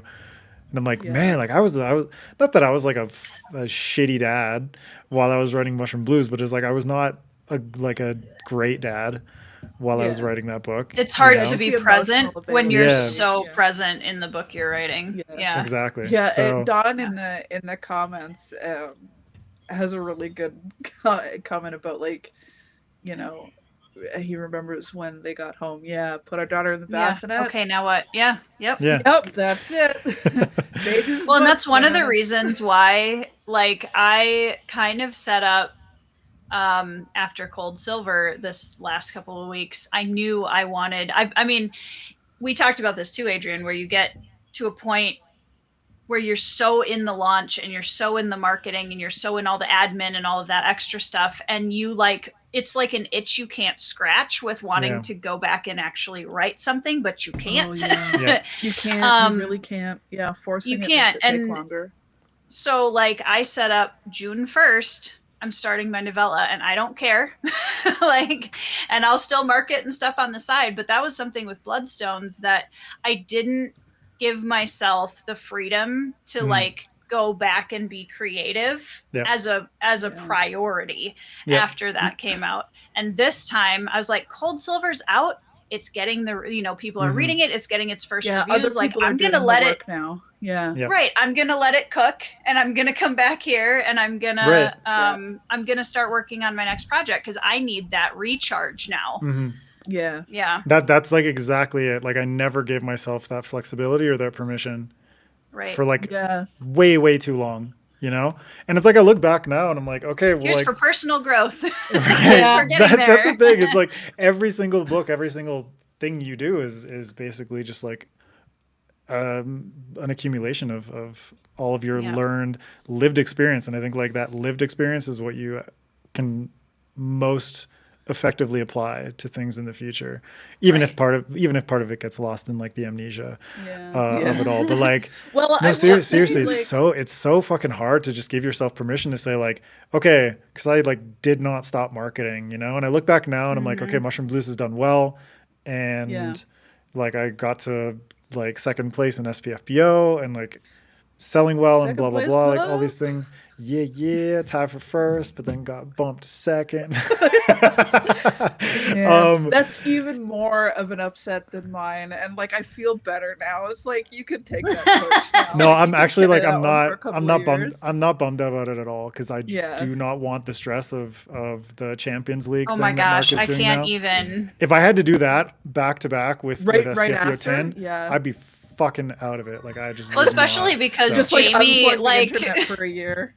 Yeah. Jamie literally came on the scene and put out this incredible book and went through SFF. She was like, "Oh, I guess this is a competition I can enter. Let's do that." And then it becomes this like consuming thing. It's crazy. Oh my gosh, yeah. And like for her trying to navigate like all of just being in the community and learning what that means by itself, and then adding SFF on top of it. Oh man. Like, I mean, I'm just like, I'm here if you need support. Because I think I had the benefit of like finalists will absolutely commiserate with her too. Like, oh, I'm sure. Yeah, she's in good company for sure. Yeah, because like I had the benefit of like very much so. Like I had the benefit of like being immersed in the community beforehand, right? So didn't feel like that part was like the stress for me. But like Jamie was in deep end, brand new. Yeah. Right out of the gate. You know? We had a couple of folks our cycle that were like, "Oh, SFF, yeah, somebody told me about it. What's going on? Oh, I'm in. Oh, cool." And it's like, "Oh, girl, I'm so sorry." And it's like, "Oh, I'm a finalist." It's like, this is like. Although, like, you know, the joke about amnesia, I will say, my relationship with the third book is way healthier. So, a couple of books in, you learn your lessons, and like it gets a lot easier. Like one book in, and I'm like, I'm learning so many lessons. Yeah, good for you. Okay, no. Oh, whatever, Krystle. That was not subtle meant to flex. Be shut up. but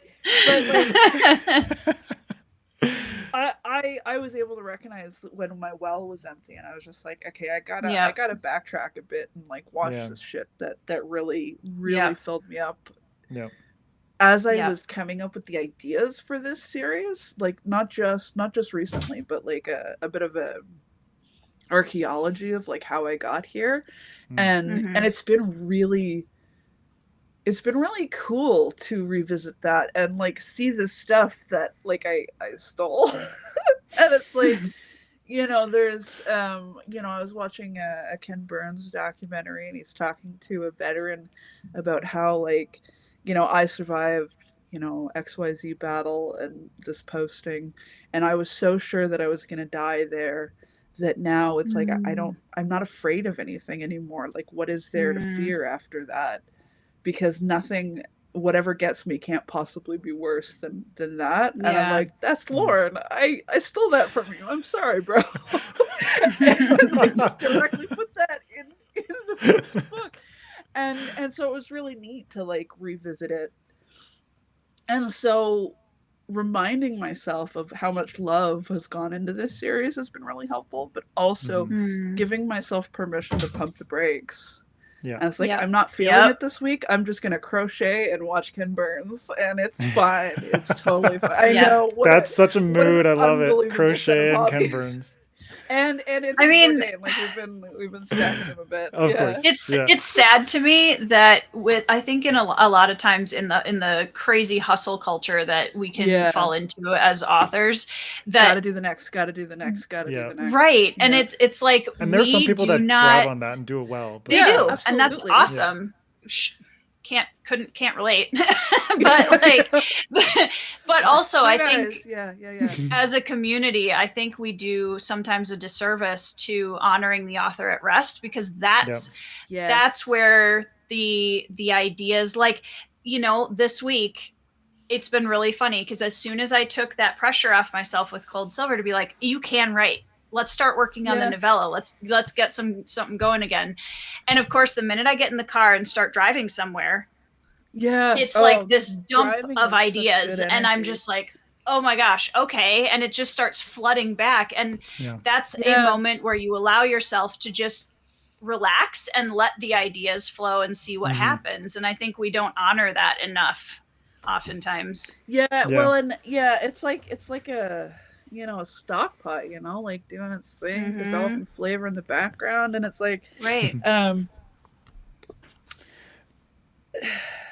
But it's also kind of like it's also kind of like the process of writing versus reading, where of course we depend on the readers and we adore the people that read our books, but at the same time it's like thank you for reading our books, we appreciate it. Thank you. Even if you hate it, like fuck it, you spent your money on it, so thank you. There's a different there's it's fine. There's such a I sell more books. No, it's like someone talking shit might be the sell for somebody else, so that's all good. The fact that someone could read your book in a matter of I mean, Krystle's book would take a lot longer, but some people hit it in like a couple of days or a day. But like that someone could read your book in like a matter of hours, Are right? you okay? Yeah, you okay? But the fact that someone could like consume your book within that was not intended to go down that fast. Yeah. But like within less than a day, someone could consume your book, or if you're crazy like Krystle's in a couple of days. But the amount of time that it took us to get that book out, the amount of time it took us to let those ideas percolate, to form this world, to form these characters, to write this book, it's like there is a bit of a metaphor goes really well again, because it's like, especially as parents, you if you cook, you've done something from scratch and you set it down in front of your children and the little fucking goblins just inhaled.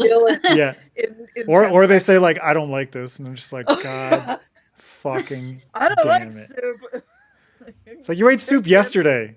Yeah, like, exactly. Liar. I never actually say that to them, but in my head I'm just but it's like in our head we revert to that petty child with them, and we're just like it's like, God damn, man, fucking soup. But I totally get it. It's like, it is a matter of consumer culture, where it's like the way we consume things does not help our understanding of the act of creating that thing. So the fact that somebody can go to a theater and watch a movie and it's done in a couple hours, it's like, how many hundreds of days and how many hundreds of people went into creating that movie that you just watched. And then it's so easy to go on like Rotten Tomatoes and be like, that's just, that's not even worthy of tomato. That's not even like worthy of throwing a tomato at you, so it's the civil tomato, the tomato disobedience. Tomato disobedience. I was explaining that, like the act of making film to Ellie today, because we're watching Long Way Home. It's Ewan McGregor and his buddy do like a motorcycle road trip across like several countries. Like they always take like 100 days to like, but this one was filmed last summer. But she was asking me like, when did they make it? Did they do it? Like, are they doing it right now? And I was like, no, they filmed it last summer, and they took hundreds of hours of footage, and they had to condense it down and put it together in one episode, and then they do the voiceover and the music, and then Apple TV lets them out one at a time. And she wanted to know why there was only one episode at a time, and I had to explain that's how TV used to be. And it was just like, it was actually, and she was super into it, and it was just such a really cool moment as a creator to acknowledge, even though it's not my medium, just to acknowledge the steps that they went through. Yeah. And just see the love that went into it. Cause like this is their 4th series of this like massive road trip. And they always get the same camera guys back and the same producers back. So it's like, it's just really, there's like a feeling of family. And it's such a labor of love. And so just talking about it on that level of like, this is, we're seeing it now one episode at a time, but like this was last year and it was probably a full year of work for them because there's planning. And it was just like, it was just kind of like a reality check for me. Even though I'm in the middle of totally accepting how long it takes me to write books, it was also just like an extra layer, of just reality check for me of like, it's actually totally normal for these giant periods to be needed, because there's something like 12 years in between their second and their third. And that was just their lives, and they had other stuff to do, and it was just but I'm sure rushing a new one sooner, it would not have been right, so readers, please be more forgiving. Please be patient. Well, I mean, I've been really grateful, because that Cold Silver was a major pivot for me last year, because everyone, expected that my next published book was going to be Queen's Wolf and book 2 in Bruhai, and it was going to be. That was the original plan. But with everything going on and the shift in my emotional headspace last year, I knew that there was no possible way that in the state I was then, that I could give Queen's Wolf what it needed to grow and be everything that I had in my vision for it. And so I was like, okay, we have two choices. Either we stop completely writing this year, or we just go blank slate and we try something new. And Cold Silver, and I've said this on multiple interviews now, Cold Silver kept my creativity alive last year. I had so much fun with it. I had so much fun reconnecting with just the joy of discovering a new character and creating a world. And now, at the end of that year, I'm so jazzed to go back to Bruhai, I'm so ready. I'm really glad you were self-aware enough to know that you had to pump the brakes on that one. Because I know it was probably a really slow decision that you probably hung on to it for a while. But I'm really glad that you were able to do that, because it's like that feeling is how I got myself in an antagonistic relationship with my own book. I felt that way. And I didn't want that. I felt that way during Brick and Bone, but I never stopped. And I got it out. And I just finished rereading it with the audio. And I'm like, hey, that's a pretty good book. You did not have to hate it as much as you did. No, but it's so much easier to say that as afterwards. Because in hindsight, but also as an outside observer, because you are not the same person you were when you wrote that book. Right. And so you're able to observe past Krystle, and there's past Krystle fucking right. No, but it's be more empathetic and understanding to the kind to yourself and to your past work, you and where you were at that point, right?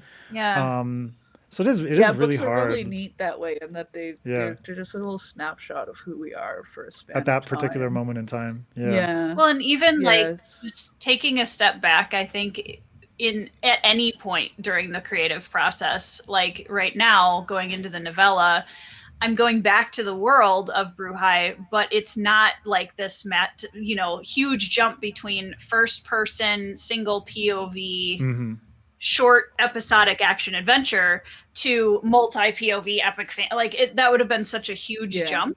And so I was okay, or I've been wanting to do this novella for a while, and I kind of had it on a back burner.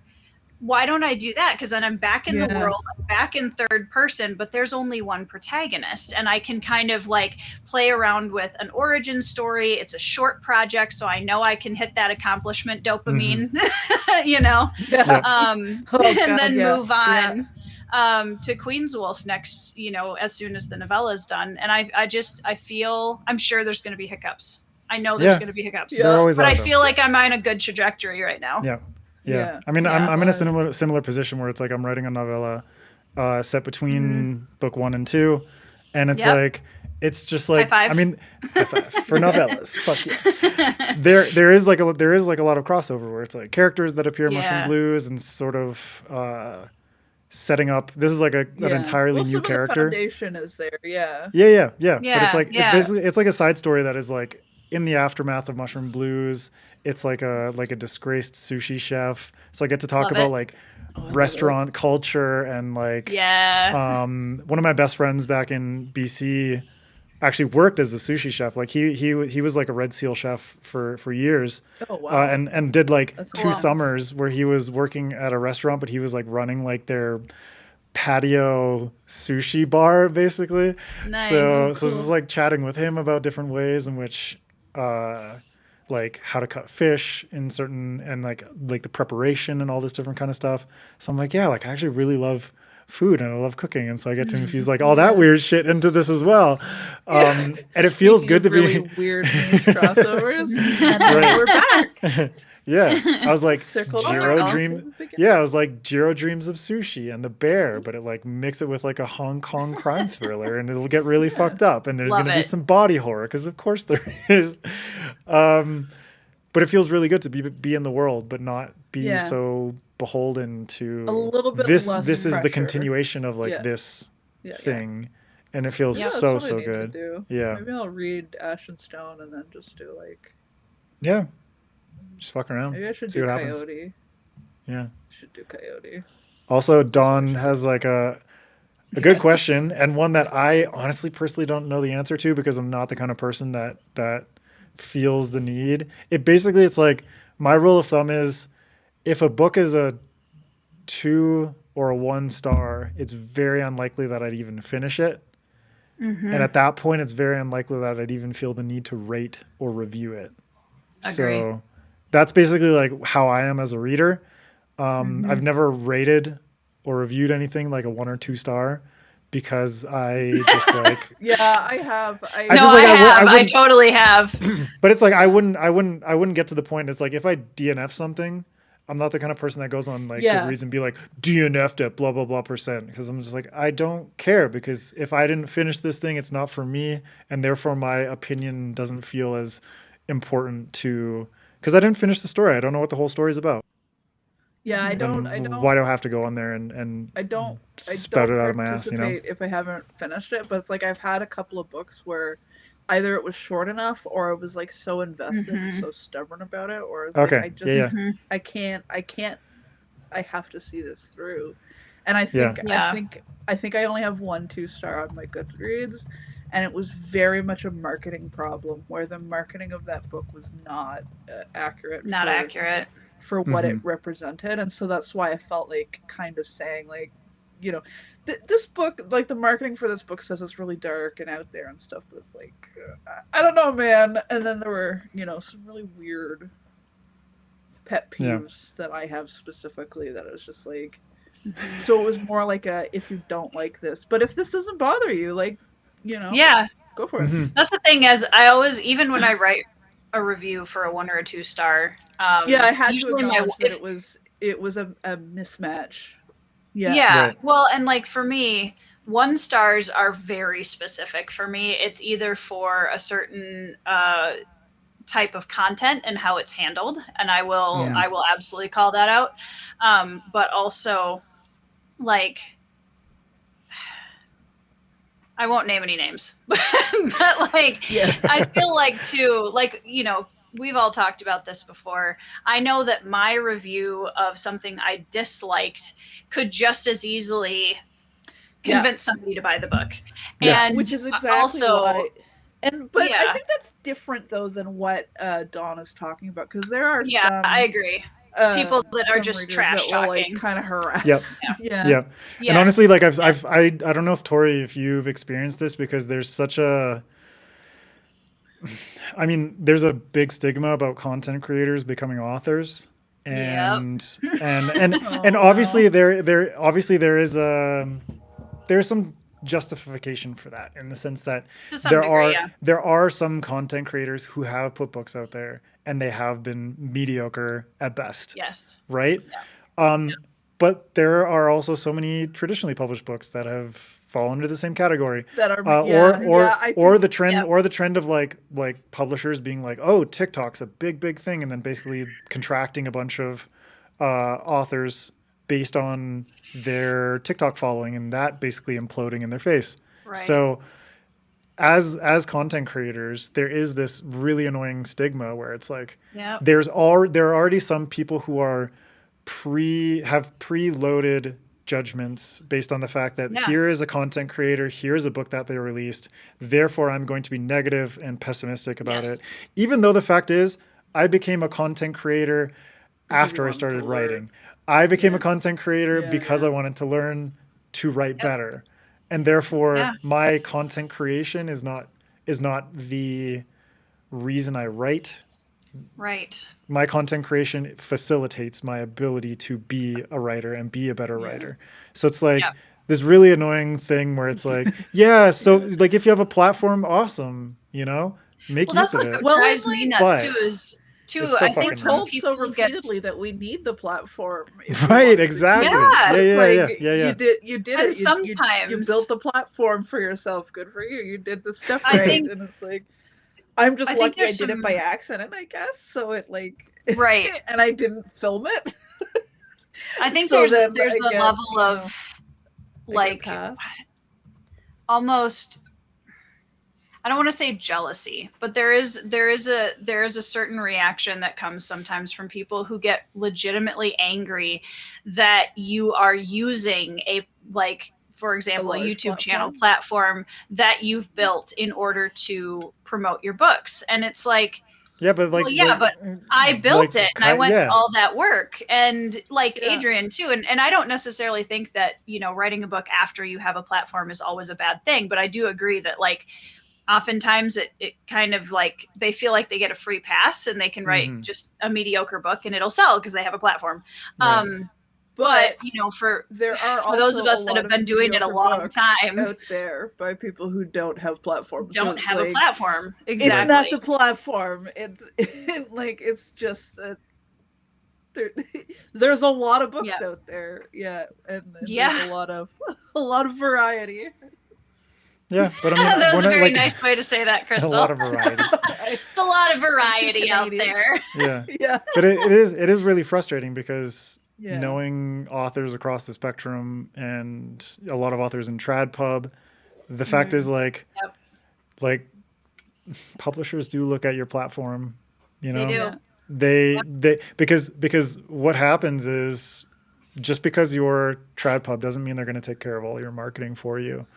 Authors have to be their own voices and their own marketers in a lot of cases, and it really sucks because some people just don't want to do it. Some people aren't good at it and they don't like it, and therefore some of us aren't good at it, don't like it, and we're doing it anyway. Yeah, exactly. It's like you fucking push yourself through it. But I think the thing is you can't shit on somebody just because they created a platform for themselves. Well, I think it falls into a very similar thinking of assuming there's anything that is an overnight success, quote unquote. Because all those people who have big YouTube channels is a good example of somebody who was mistakenly called an overnight success because she hit list while she was still in. Yeah, but she fucking hustled in self-pub for so long. For so many years. And Daughter of No Worlds came out, I think, at about the same time as Brightwash, or before, maybe it was 2020. So there's that, 2020 to 2024 is, but there were years and years ahead of that, and as far as I understand, she also worked in marketing as her day job. So it's there were a lot of steps there that came into her understanding her market and honing her skills and getting to know platforms and getting to understand avenues of getting herself out there and how to do all of this. And then overnight that one book was really successful because of all 10 years. But this is also the thing that, and I think it's that same, I think it's a very similar kind of thinking where overnight success out of nowhere, or you have that thing and so it gave you a book deal, but it's I have this thing, this platform, because I built it. I put, and it's the sweat I look at this. I look at any content creator. And it's we'll take my friend Evan Lycum, for example. He just released his debut novel, Angie Kills a King. He started out as cover. He started out as a good cover. What people don't understand is like he got big on Bookstagram as Book Reviews Kill, and he has well over 100,000 followers. That is the platform that he created. In my head that those are the same people. See, and this is why I'm immune to this kind of stuff. But that's good though. I think that's a good thing. But the thing is, so here's the thing. Because I know Evan and because I've talked to him about how he got started, he started writing way before he got into that, into content creation. And every single content creator out there, whether they're on Instagram, whether they're on YouTube, they all started 0. Tori's channel started at 0 subscribers. My podcast started at 0 listeners. Evan's Instagram and TikTok started at 0 followers. So just because someone steps in now and says like, like Angie Kills a King just came out and like, he also does the book review, blah, blah, blah, blah, blah. And so they see like, like his success with Angie Kills a King is overnight. Right. And it's like, oh my God, like all of a sudden you have like 150,000 followers on Instagram. Oh my God, all of a sudden you have this many readers of your book and blah, blah, blah. It's like, but look at all the fucking years that went into that, right? Like, look at all the time. Like what other career that gets that kind of disrespect when you're successful? Like there's so many other career paths where it's like, I got a degree, I have a PhD, I did this, I did that, and nobody's questioning like that piece of paper, right? Right. Like, but that's the thing is because there's less legitimacy no for it, I guess. because there is very, very little proof or certification of like, these are the things that I did to get to this point, right? Like people don't go back and like, if they find a YouTube channel for the first time, it's very rare that they're going to go back to the very first video that channel ever published. Thank goodness. You know? Right. Thank goodness. I've talked to other friends about this and it's like, thank goodness, because the first episode is shit. The first video is shit. But that's okay. You gotta start somewhere. We're all learning this stuff through experience, and it's the same thing with writing. Like, every book starts with right. Every book starts at 0 words, and the first words are most likely shit. Probably so it's really that is probably the most frustrating thing, and not just writing, but I think just like creative outputs in general, like the movie thing. It's like how many fucking takes did it take for that one scene to finally be perfect? How many rewrites of that script did it take for it to get to the point where it's actually filmable, right? And so it's like these are the things that most people don't think about, and I think that is the distinction between people who are both consumers and creators really understand, where it's like people who just consume, it's very hard for them, because I used to be this way. It's very hard to kind of get over that threshold of understanding. And it's like so cool, Krystle, that you're talking to your daughter about how that show is made, because it's like to get over that threshold of understanding, she's going into some kind of creative field. I can feel it in my bones. Right. Oh, she finished her page of Shroom Fold, by the way. Oh, I love it. You need to send me a picture of that. But the thing is like, it's really easy for people to, I mean, it goes across things. It's like, if you go to the grocery store, all you see is the packaging and the end product, but you don't know what the fuck went into it from day one for that all thing. The unskilled labor, right? All the unskilled labor of like quotation marks on like farmers or people who are like taking care, like raising animals and like raising crops and all this different kind of stuff, and then all of the market forces and transportation and different systems that are integrated in order to get that fucking food to your grocery store, or to get that book onto your or table, all of the glue it takes to get the book, or all of the glue, all of the extra glue to keep your book together. So. Sorry, I didn't mean to walk you right back into that. Too soon, Krystle. Too soon. No, it's fine. and like Dawn has a good point that it's I was gonna say, if your book can backfire. Yes, if your book does suck. Because now, instead of having like 100,000 people that are like, "Oh my gosh, your book's awesome," you can have 100,000 people that are like, "What was that?" Ain't cooked, buddy. Put it back in the oven. Yeah. And I know someone personally who went through that. So yeah, I mean, it is not like complete crap, but like this is like meh, Yeah. And I mean, it really takes a lot of time to hone these skills. Well, and I don't think people realize too the added pressure of that too, because like when I put Phased Out, I did not have a platform. Like I had just started my YouTube channel. I had like 200 subscribers, I think. And like it was so easy. And I was just like, yeah, I'm going to put this book out here and it's going to be great. And like Bloodstones, the pressure was completely different because now I have a community and a platform. And now with Cold Silver, it's like it adds a lot of, and it's not coming from the audience necessarily. You're putting it on yourself of being just, and especially since I was going, I'm like, hey guys, I know you're like, Bloodstones went over really well and everybody really liked it. And now I'm going to start a new series and hopefully you like it, So, it's a pressure balance for sure. Yeah. But a lot of it is self-imposed too. 100%. Like Mushroom Blues, I was like, I have no idea how this is going to go, but I'm just going to like put it out there. And honestly, like I'm super happy with how everything's gone. But I'm also really grateful for the people that have legit criticisms and everything like that. Exactly. Because that helps me improve as a writer. Not like this person. We all know this drama. Just complain about how your book deserves all 5-star ratings. Yeah. So no. Yeah, that was such a debacle, dude. But honestly, I find that, my god, I think I'm just like I don't understand. I don't know, man. My mindset. I'm always so baffled by the negative, or like by how visceral people get about like bad reviews. Yeah. Because it's actually really valuable as like a marketing tool. You know what I mean? It's like our friend Connor Kaplan has done a good job of like basically putting out like bad reviews, but in like a Rob Hayes does that too. In a joking way. Yeah, Rob. I think Rob's the one that might have started it. I'm not sure. Like that was. I love Rob, but I don't even mean those. But it's like if a bad review says, I hated the politics and the romance. And the good reviews say, I love the politics. I love the politics. Yeah, it's like, exactly. All right, I know my target, marketing words. Okay.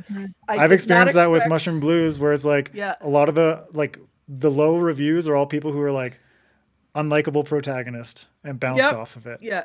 And then so many of like the like 5 stars and 4-star reviews that I really liked the journey of this unlikable protagonist, and I'm like, okay, that's a fucking taste thing, right? And I was prepared for the romance one. I did not clock that I was so heavily onto the politics, and it would not have even occurred to me to market it on a political level because I didn't think.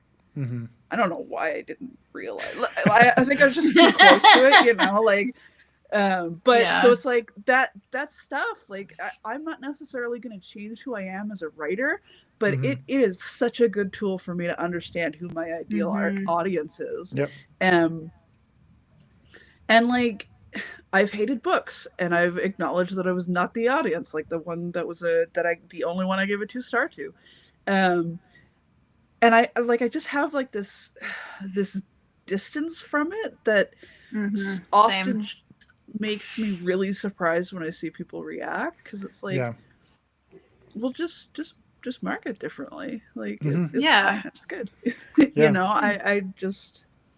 My favorite, I think one of my favorite reviews for Bloodstone still to this day is it a 2-star? I can't remember. I think it's a 2-star. And it's literally just, this is too emo for me. And I was like, yes. Best compliment ever. Oh, I love it. That's so good. Like, I'm so flattered. You have no idea. But that's the thing, is like some people really, it takes them a long time to develop thick skin. And like I had the benefit, maybe like that's the difference. Maybe I already had the just kind of the thick skin from life. Like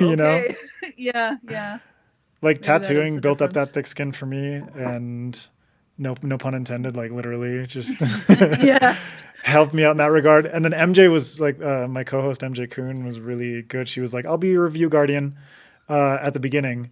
And then at the beginning, it was like, I really needed it. Like, it was really helpful. Like and then I got to a point where I'm just like, MJ saw me like liking reviews and Goodreads. She's like, you don't need the review guardian anymore. And I'm like, oh, I'm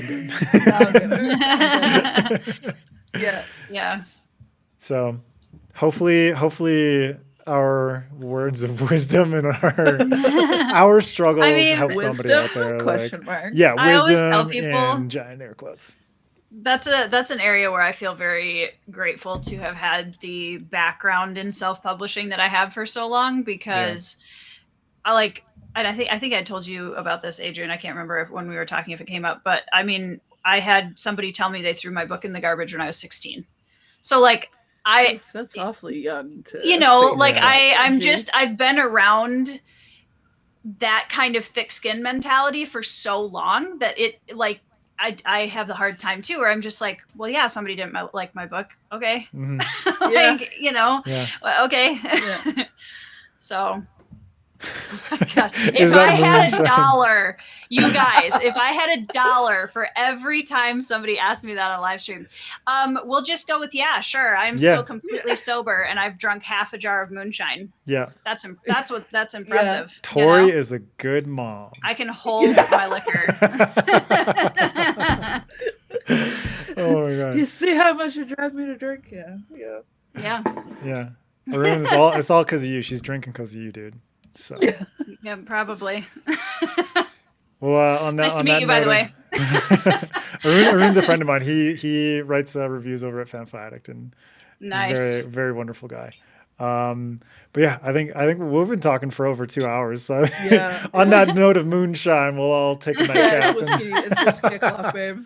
But honestly, I adore you both so much, and I really after a week in a hospital with my kid, I was like, man, I need to talk to adults who aren't just and yet somehow we still had a child-centric who aren't trying to take your children home. Don't kidnap my child, nurse. Please don't.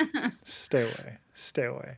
But yeah, honestly, it was really nice to just shoot the shit with you both. Thank you everyone for everyone tuning in. It's been really nice. We've had a lot of fun comments and questions in the live chat. So thank you all for hanging out with us in this. I think this is probably the start of something that we'll try a little bit more in the future. Just do more in conversation and letting the words fly and the conversation flow. So thank you both for doing this with me. It's a fun format, especially with people you're used to talking to. It lets you. We're not gonna have a topic. We're just going. We don't have anything prepared. We're just gonna roll with it. No. Yeah. It's basically Krystle, what you and me and Connor did. We just had a Skype chat, or not a Skype chat. Nobody uses Skype anymore. Zoom chat, where we were just we were venting and ranting for hours. So it is really nice to be able to do this, and hopefully, there are writers out there. Writers who are parents. Hopefully it can help them. Honestly, we salute you. We all know what this shit is like. We know it's how not hard easy it at is. all. All right. Well, we're gonna get out of here. Thank you all from the live chat. You're all awesome. Casual writers are great. Chris, I know you're working on some stuff, bud. So I'm so excited for Chris's book. I can't handle it. I'm very excited to meet you in Seattle in person. So it's gonna be a fun time. Yeah. If anyone's in Seattle for Worldcon, come say hi. Don't be afraid. Yeah. If you want to hug me, or if anybody's at Dragonsteel in December, come say hi. Wink, wink. Yeah, I saw you got the exhibitor confirmation. Did. Congratulations on that. Yeah, I have some friends who didn't, or they're on the waiting list and they're quite salty. Ooh. So I'm not gonna say anything. Sorry. Yeah. It's not your fault. It's not your fault. I'm very, very excited to meet everybody. I'm very excited. At the very least, you're going to show up being an awesome person with cool books. So that's right. Yeah. I'm just going to, because I have heard that some of the exhibitors, it's literally just a booth with if you want to check out our stuff, scan this QR code and that's it. Oh, heck no. No, we're go big or go home on my end. It's going to be a good time. Yeah. Hell yeah. Well, if you're at Dragonsteel, go say hi to Tori. If you're at Worldcon in Seattle, come say hi to me, and if we know each other, then we'll hug. If you don't, then just say hello. Get ready. I'm just gonna get so many random fucking hugs from people. You are. Oh my god. Literally asked for it. I screwed myself over in that regard. So it's fine. All right. Have a good night, everybody. Love y'all. Bye, everybody. Thank you so much for joining us, Tori, Krystle. Thank you. Yeah, thanks for having me. Thanks for having